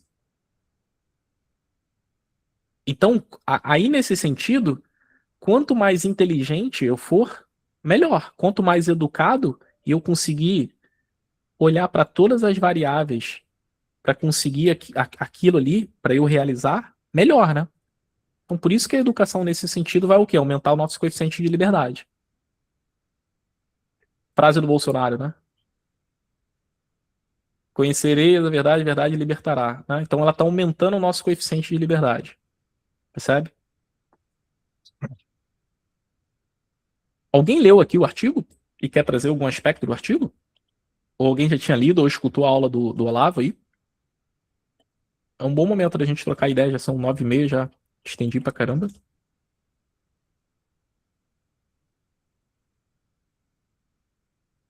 Ninguém?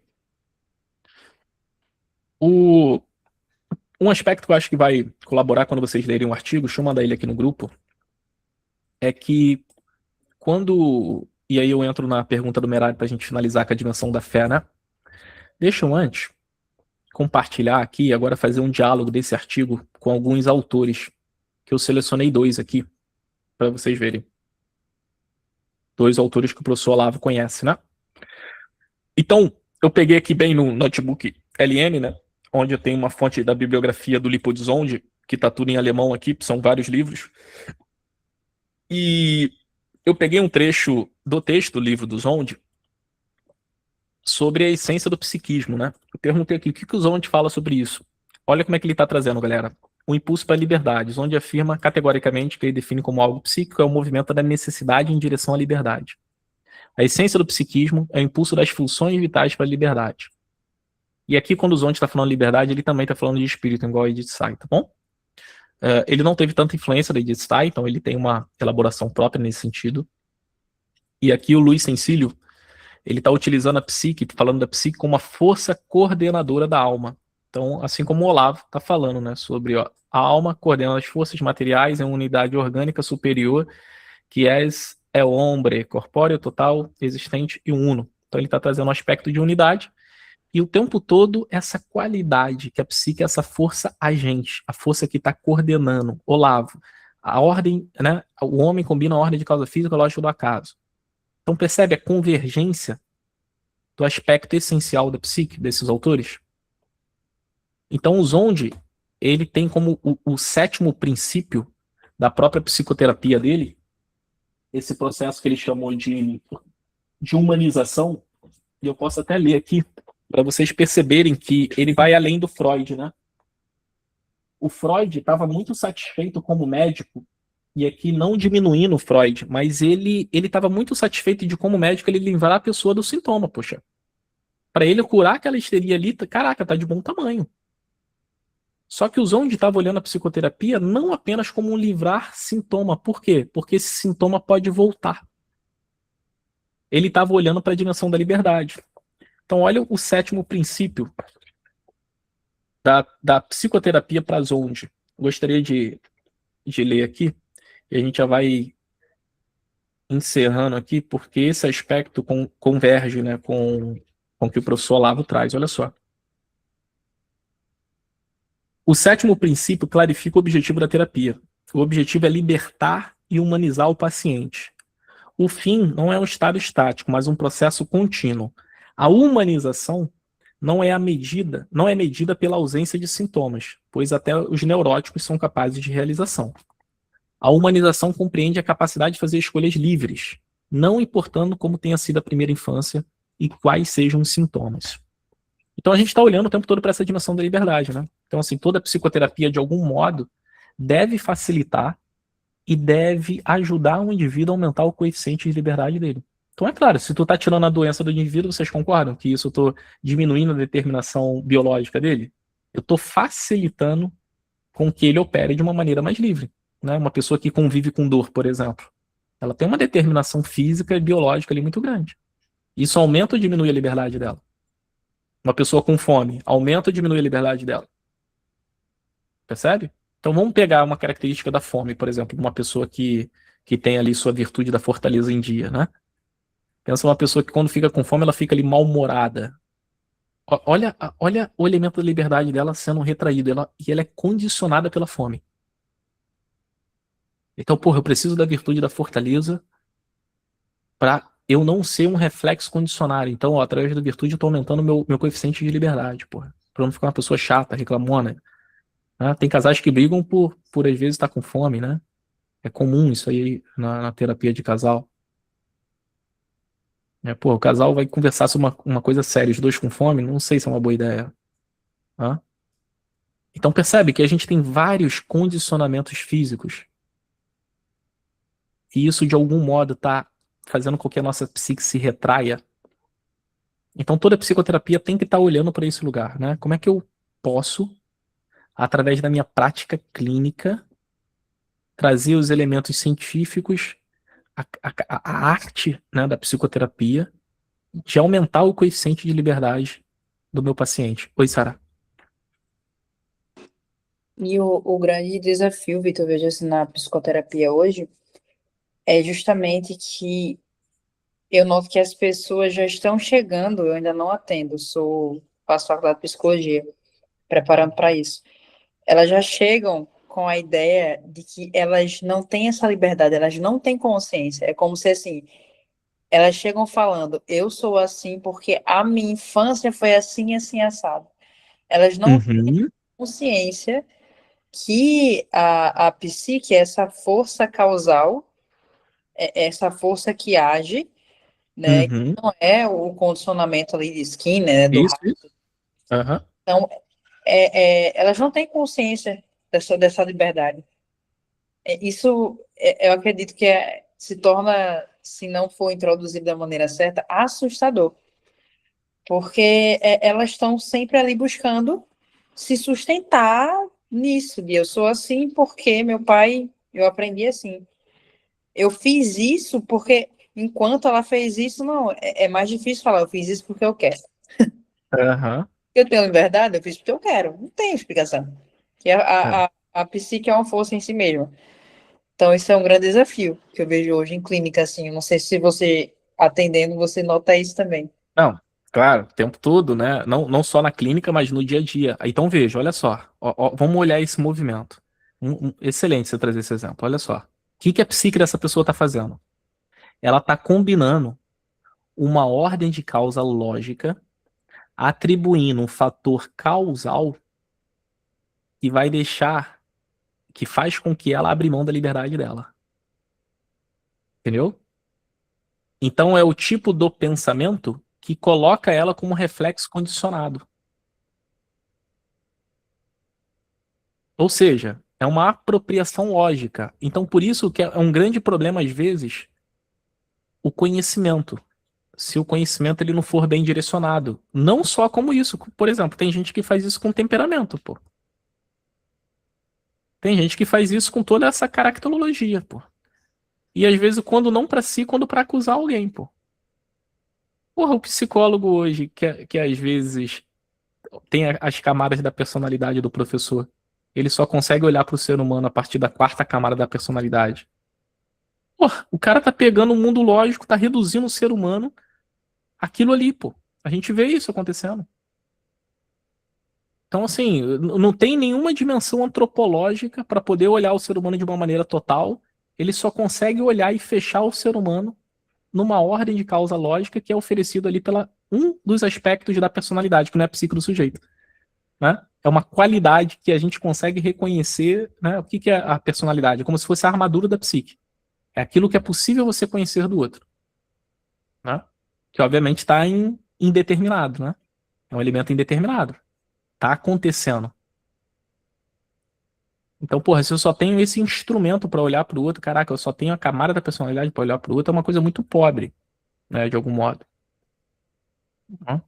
Então, assim, tu percebe que a pessoa utiliza um artifício lógico para ela criar uma relação causal que justifique. Isso é uma operação da razão e ela escolhe, a partir desse juízo, ela tá falando a mesma coisa assim, ó, eu escolho abrir mão da minha liberdade. Ou seja, a liberdade ela tem o potencial de não ser usado, pô. É como se fosse um músculo. Né?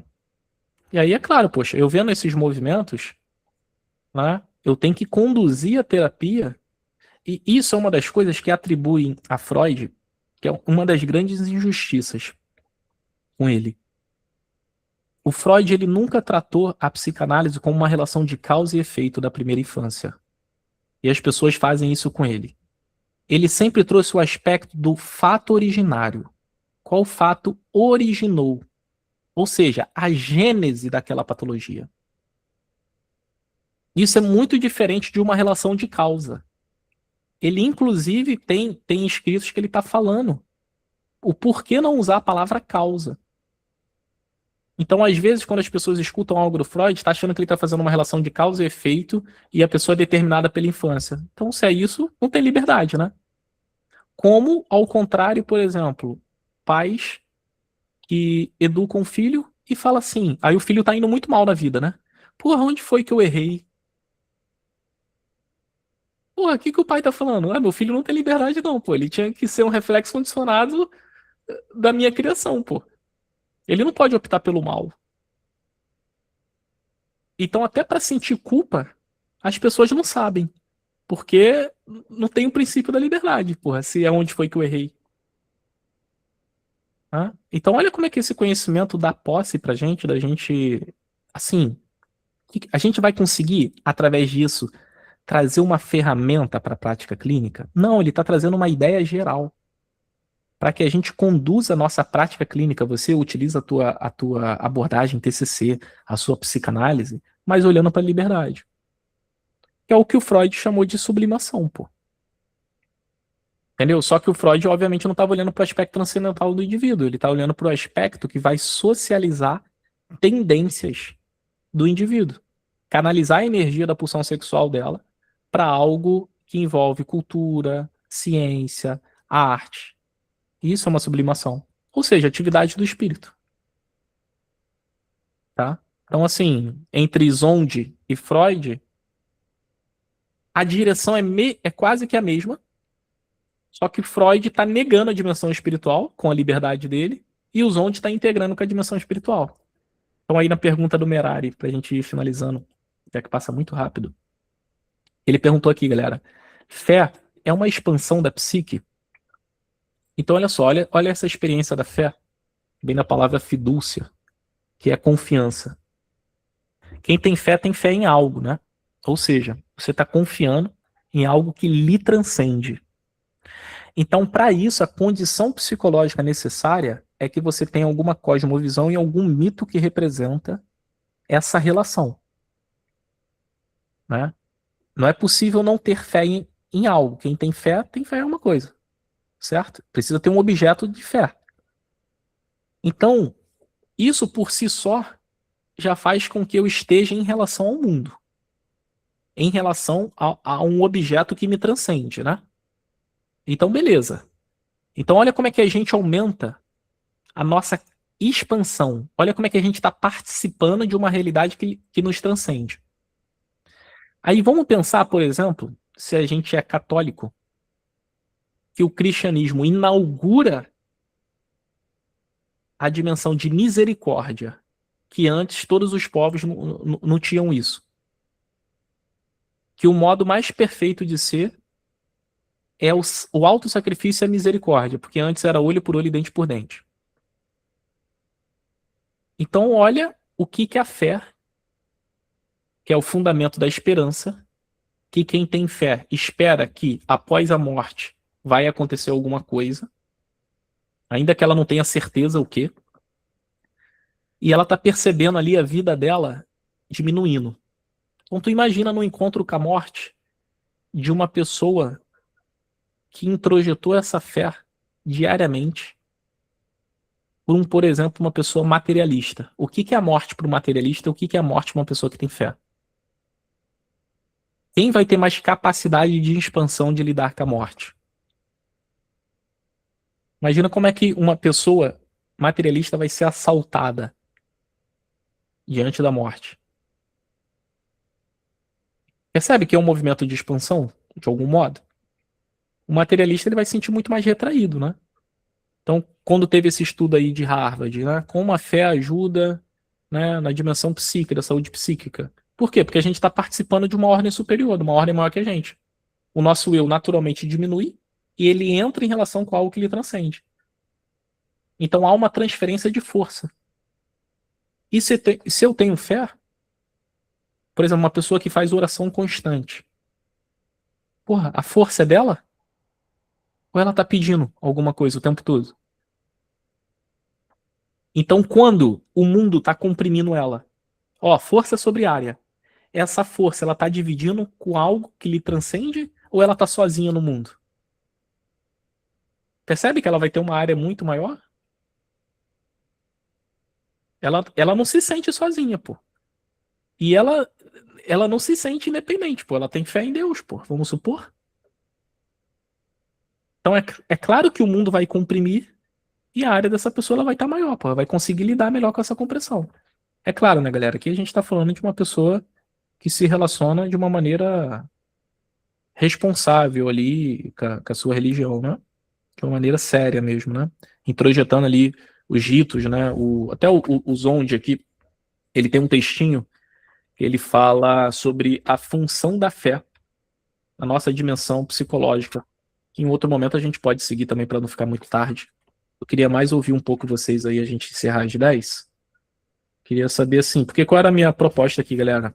Não é fazer vocês entenderem o que o Olavo quis dizer, porque obviamente é melhor assistir a aula dele, mas a gente tentar apontar e através da minha imaginação, através da minha psique, conseguisse dar a coisa um pouco mais mastigada, porque eu sei que se a gente for direto para o texto, tudo é muito abstrato. Então aqui eu tô, né, anunciando uma partezinha para quando vocês acessarem o texto, vocês já terem mais intimidade, né? Não sei se eu fui muito bem sucedido aí. Brunão, por favor.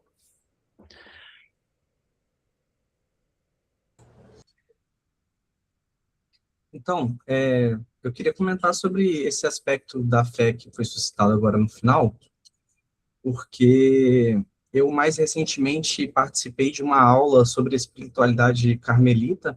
Foi uma aula dada numa igreja, né, pelo professor Leonardo Penitente. Não sei se alguém conhece, mas ele é uma pessoa muito, muito sábia, assim, né, nesses assuntos de teologia.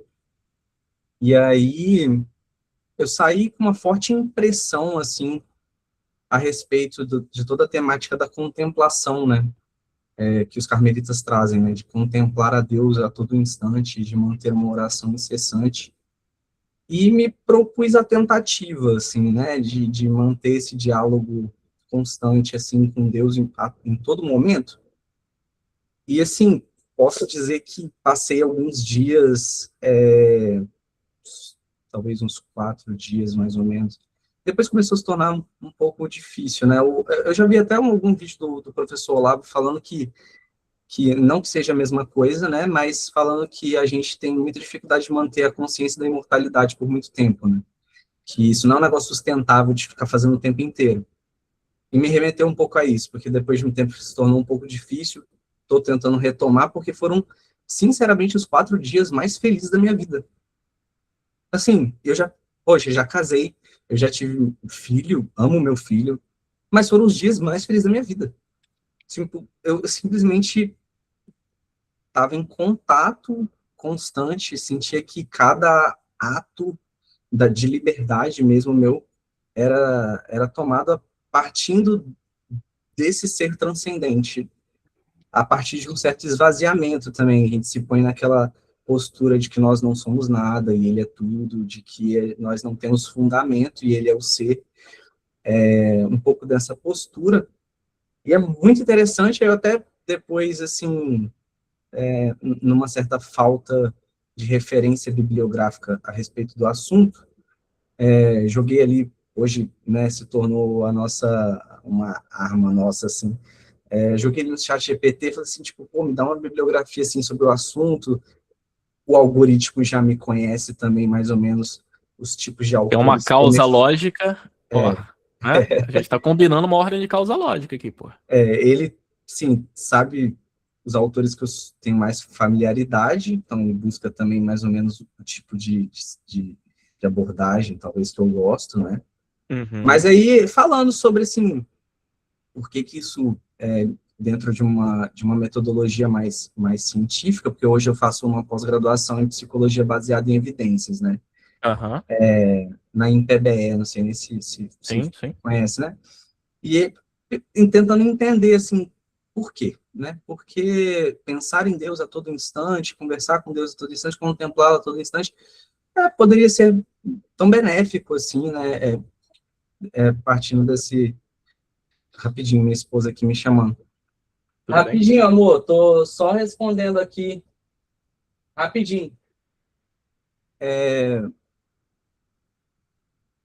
Entender, né? Por que isso, de um ponto de vista, primeiro, científico, depois filosófico, talvez, bem. por que isso funciona, né? E comecei a ter alguns insights que eu estou até me propondo a pesquisar, talvez achar alguns artigos para ler, Uhum. porque eu achei muito interessante, falando sobre, por exemplo, questões de apego, né? Então, é um apego seguro, mas eu não sei se me responde totalmente, né? Essa questão, mas me deu alguns nortes, assim. Então, a questão de estabelecer um apego seguro, às vezes a gente não, né, teve toda uma criação que nos inclinou a ter um apego evitativo, e a figura de Deus, talvez, se a gente tiver uma boa relação, pode servir como um apego seguro. E aí eu fiquei também muito refletindo sobre isso que você trouxe, assim, a relação que a gente tem com Deus. Se ela for boa, ela pode ser benéfica. Se ela for ruim, ela pode ser altamente destrutiva também. O potencial é o mesmo, né? Então, acho que é um jeito de ajudar os pacientes. É um jeito de você entender como que você pode contribuir para ele ter uma relação positiva com esse ser que propõe uma expansão, né? Porque eu não vejo muitos psicólogos se debruçando sobre isso. Eu vejo, por exemplo, que o que contribui muito para essa relação é a gente conseguir integrar as ambiguidades que a fé tem. Por exemplo, existe a misericórdia divina, mas também existe a justiça divina, Justiça. né? Então, Claro. será que você consegue integrar essas ambiguidades de uma maneira que a sua relação com Deus seja saudável? A gente sabe o quanto que existem pessoas nos meios mais olavistas, tradicionais, enfim, aquela escrupulosidade. Então, será que a gente consegue melhorar essa relação? Fiquei muito interessado, assim, não sei nem se isso poderia ser, eventualmente, depois uma pauta a ser trazida no grupo, enfim. Sem Mas dúvida, eu acho que é um tema que, porra, é caro pra todo mundo, acredito eu, sim, né, sim. cara? Assim, é claro, né? A gente tá falando da função da fé aqui, não numa discussão teológica, mas numa discussão antropológica e psicológica, da gente entender Sim. como o mecanismo da fé favorece ou não certas experiências, né? Então, por exemplo, quando o Olavo ele tá falando a palavra ego, tá um pouco distante do que, por exemplo, o Zonde está chamando de ego. Aqui o Olavo tá falando ego como aquele eu que você reconhece, você toma. Aquele eu que tu conta a história e você assume que é, tá?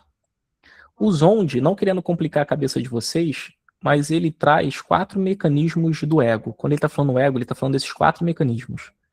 É o que ele chamou de mecanismo projetivo, inflativo, introjeção e negação. Olha só.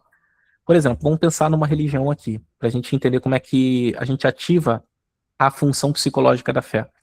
Como eu falei, você precisa aderir a um tipo de cosmovisão para você ter fé naquilo ali.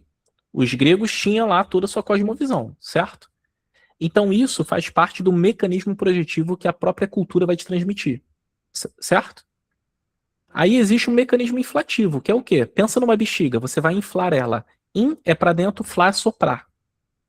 Então, ó, a partir dessa crença que eu tenho, dessa cosmovisão que eu tenho, agora eu vou me adaptar e querer me projetar para esse lugar. Então, para os gregos, o lugar mais alto de realização era ser herói. O mecanismo projetivo deles era, porra, o que é o cara foda ali? O Aquiles, pô. Então, quem tinha capacidade de luta queria ser esse cara. Entende? Eles iam se inflar para esse lugar. Para o católico, para o cristão, é a santidade. Aí, ó, projeção e inflação. Para onde eu quero me inflar, para onde eu quero me expandir, percebe? Aí tem o elemento da introjeção, que é o quê? Eu tenho que criar certos ritos e colocar para dentro. Introjetar para que eu consiga me expandir. Percebe? O que é a Eucaristia? Eu estou colocando algo para dentro, eu estou introjetando algo para dentro que aumente a minha relação com Deus. Né? Estou consumindo ele. Né? Por exemplo, o bebê quando se amamenta da mãe, ele está comendo do corpo da mãe e bebendo do sangue da mãe. É uma Eucaristia meio que natural aqui. Então a nossa primeira, o que você trouxe, eu achei muito interessante da dimensão do apego, do apego seguro, do apego evitativo, né? É a partir da nossa experiência primordial com a nossa mãe que a gente consegue entender o que é uma união dual. Então a gente tem como experiência primordial essa união com a mãe, que é através do seio. E depois, no matrimônio, com uma mulher ou com um homem, da gente se unir e gerar uma nova vida. Então são as formas materiais mais perfeitas de união, né? É através dessa experiência de união que a gente vai entender ou inteligir a união com Deus. Quanto mais perfeita for essa união, mais eu entendo como eu estou me unindo àquilo que me transcende. Então, olha só, se a gente sabe que no meu mecanismo projetivo, na minha cosmovisão, existe um ser que ele sabe de tudo da minha alma, e eu introjeto o sacramento da confissão, ele me conhece por todos os aspectos, eu tenho consciência que eu sou conhecido por alguém por tudo aquilo que me dá vergonha, que tem o elemento do pudor, é a forma mais perfeita de tu conhecer tua psique. Percebe? Que a gente só vai conhecer a nossa psique a partir de uma relação e a partir da consciência de uma outra pessoa? Ou você consegue conhecer a tua psique por introspecção? Não dá, pô. Você precisa do testemunho intersubjetivo do outro. Então, olha só. Numa pessoa que... Imagina que essa pessoa ela é cientista da psique. Ela quer conhecer profundamente a psique humana. Qual é a forma mais perfeita de conhecer? Ou vai ser numa relação íntima de confissão, ou no matrimônio, onde você não tem nada para esconder da tua esposa. Se tu conseguir ter uma alma totalmente transparente para tua esposa, é o lugar que ela vai te conhecer profundamente. Então, se a gente quiser investigar a psique de alguém, imagina a tua esposa ser capaz de contar toda a tua história. Com os aspectos que te causam vergonha, com os aspectos. Absolutamente tudo. Que se ela pudesse desnudar a tua alma. Ela conheceu a tua psique, pô. Então, essa dimensão do apego, claro que, pô, por exemplo, uma pessoa que tem uma tendência de ser apegada. Aparecem essas pessoas na clínica. Isso é ruim? Não sei, pô. Depende da relação e aonde que ela tá se apegando, né? Se ela tá se apegando a um namoro abusivo, vai ser ruim. Mas se ela pegar um cara justo, ou o cara se apegar a uma mulher justa, bacana ali, por que que o apego é ruim? E vai ser através desse apego que ela vai se relacionar também, na mesma medida, um apego com Deus. Então, por uma pessoa, obviamente, que, porra, tem uma figura transcendental a se apegar, isso é um estruturador da psique, pô. Por que que algumas pessoas adoecem quando ficam descrentes da religião? Perdeu aquela dimensão, imagina um apego como se fosse uma boia, eu tô à deriva, eu tô no mar. Aí eu tenho aquela boia. Aí eu perdi aquela boia, e agora? Aí tem um elemento o quê? De falta. Então, porra, é claro que a religião vai ajudar pra cacete, pô. Mas vai depender muito da minha dimensão subjetiva em torno dessa religião, né? Uma coisa é a religião, outra coisa é a maneira que eu me relaciono com ela, né? Então, por exemplo, o que eu falei, ó, dessas 4 funções do eu pro Zond, ó. Projeção, inflação, introjeção, que são os sacramentos. O que você está colocando para dentro.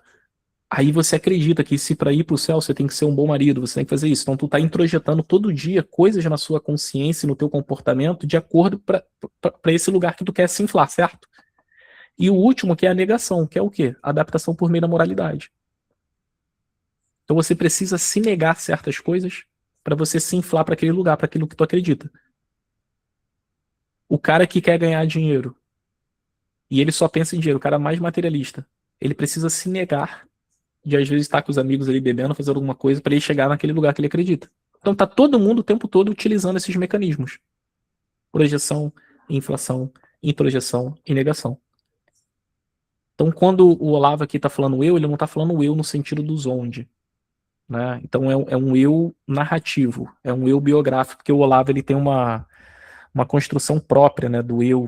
Para quem assistiu o curso de consciência de mortalidade, ele traz o eu presencial, o eu ideal, o eu social e o eu substancial. Aí seria também assunto para uma outra ocasião.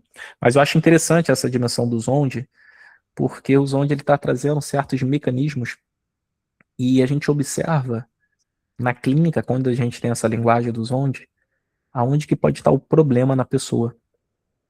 Por exemplo, se eu enxergo ali que ela tem um problema no mecanismo projetivo dela, eu estou querendo dizer que a maneira subjetiva que ela se relaciona com aquela crença dela é uma maneira errada, porque eu conheço qual é a crença dela. Então eu vejo que tem um problema naquele mecanismo projetivo ali que faz com que ela está se adaptando no seu eu de uma maneira desordenada. Por exemplo, uma pessoa escrupulosa. Uma pessoa que está se culpando pela liberdade do filho. Vamos supor, o filho está escolhendo coisas ruins, ela está sendo escrupulosa. Estou olhando para o mecanismo projetivo dela. Porra, eu sei que isso é escrúpulo, pô. E talvez ela não consegue.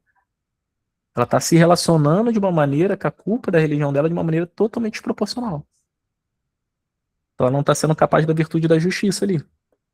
Porque a justiça depende de você inteligir bem. Então você tem que incluir a dimensão da liberdade, porra. E não é justo que você se sinta uma culpa desproporcional se uma pessoa tem liberdade de escolher mal. Enfim.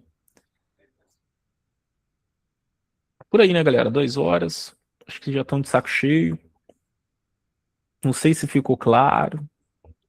Criei mais confusão na cabeça de vocês.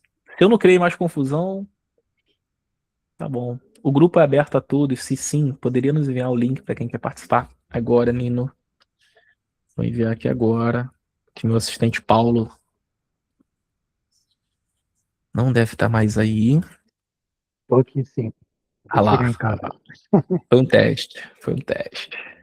Ô, Paulo, qual link eu envio aqui pro pessoal no grupo? Link do que? Desculpa, não O tava pessoal tá próximo do pedindo o celular. link do grupo do COF, né? Ah, tá. Deixa eu pegar. Ah, tá. O Paulo vai enviar aí no chat, galera. Bom, galera, a finalidade era mais essa, né? A gente causar um certo estímulo para se interessar por esse artigo do professor Olavo, que ele está trazendo uma contribuição inédita. Eu acho que a gente ainda, até mesmo eu que estou estudando o Olavo já há um tempinho, a gente não é capaz de estimar o valor da obra do professor Olavo, porque a gente ainda está assimilando. Então é uma coisa que é muito maior do que a gente consegue conceber assim na nossa imaginação, até pela nossa limitação, né? Eu não sou alguém que estudou muito toda aí a história da filosofia, todos os grandes nomes da filosofia. Só de estudar o Olavo, suas 584 aulas, seus 26 cursos aí, todo o COF, eu já tenho trabalho aí para a vida toda. Então, é muito legal assim, se a partir desses artigos vocês comecem a criar um diálogo interior entre a prática clínica de vocês conseguirem enxergar realmente essas dinâmicas dessa definição no teu dia a dia, na sua realidade. O que eu queria que era estimular que isso acontecesse na vida de vocês. Então, se agora vocês têm esse símbolo que vocês estão olhando para a psique, através dessa zona indeterminada, que o homem combina a ordem de causa física, lógica do acaso, e vocês conseguirem inteligir isso no dia a dia através da imaginação, vocês vão perceber como isso dá certa clareza e como a tua prática clínica, você consegue ter mais elementos de consciência do que está ali acontecendo ou não, né? E hoje, por exemplo, se a gente observa uma pessoa que dá diagnóstico, só para a gente finalizar, se a pessoa dá diagnóstico sem deixar claro o que é liberdade humana, ela tá fechando o eu da pessoa, pô. Então, assim, e isso é um grande problema, né? Uma pessoa que, por exemplo, não sabe o que é um transtorno de humor de bipolaridade. Ela não tem uma mínima noção do que é o homem, do que é liberdade humana. E agora eu tenho um transtorno de bipolaridade e o como isso interage comigo, isso pode criar um grande condicionamento lógico e impedir a minha liberdade, inibir a minha liberdade. É isso. Agradeço aí a presença. Obrigado. Gostaria de assistir, vai ficar disponível sim, André. Eu compartilho o link tanto no meu YouTube. Podem me chamar aí, eu deixei meu contato aí. Tamo junto, galera. Obrigado pela presença aí. Aline, Ô, Vitor, querida, obrigado, tem cara. todas. Foi muito bom. Boa, Paulo. Tamo Obrigado junto aí. mesmo. Foi muito instigante. Ô, Nino, obrigado pela pergunta, meu irmão. Ajudou muito aí. A gente pode conversar depois aí sobre a relação da Edith Stein, viu? A gente consegue, através do artigo do professor Olavo, criar um diálogo acadêmico aí com a Edith Stein, né? A Edith Stein, a obra dela é muito estudada na PUC de Curitiba, né? Então lá tem um grande centro de estudos aí da Edith Stein e provavelmente a gente pode fazer cooperação com eles lá. Boa, tamo junto, um beijão. Um abraço. Maria, boa noite, querida. Beleza?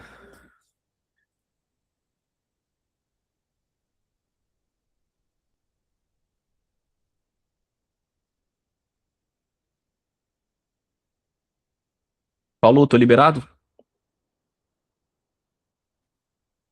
Assim, um segundo. Tudo por meio do grupo da doutora Magna Rocha. Ah, ela eu não conheço. Que legal, Nino. Mas dá pra criar um profundo diálogo, irmão. Deixa eu mandar o link aqui pra você de novo.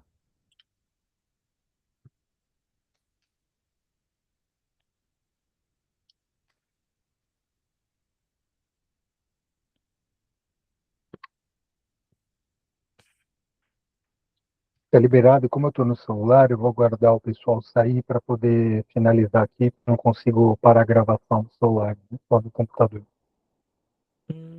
Tá. Deixa eu ver aqui. Se tu me desse a gravação, eu não consigo Eu não também. sei se tem como fazer isso, não. Mas como eu abri a sala, eu... Fechou. Então tamo junto, Paulo. Fechou? Um Valeu, abraço daqui a aí. pouco a gente se fala. Um abraço, cara. Tá bom, valeu.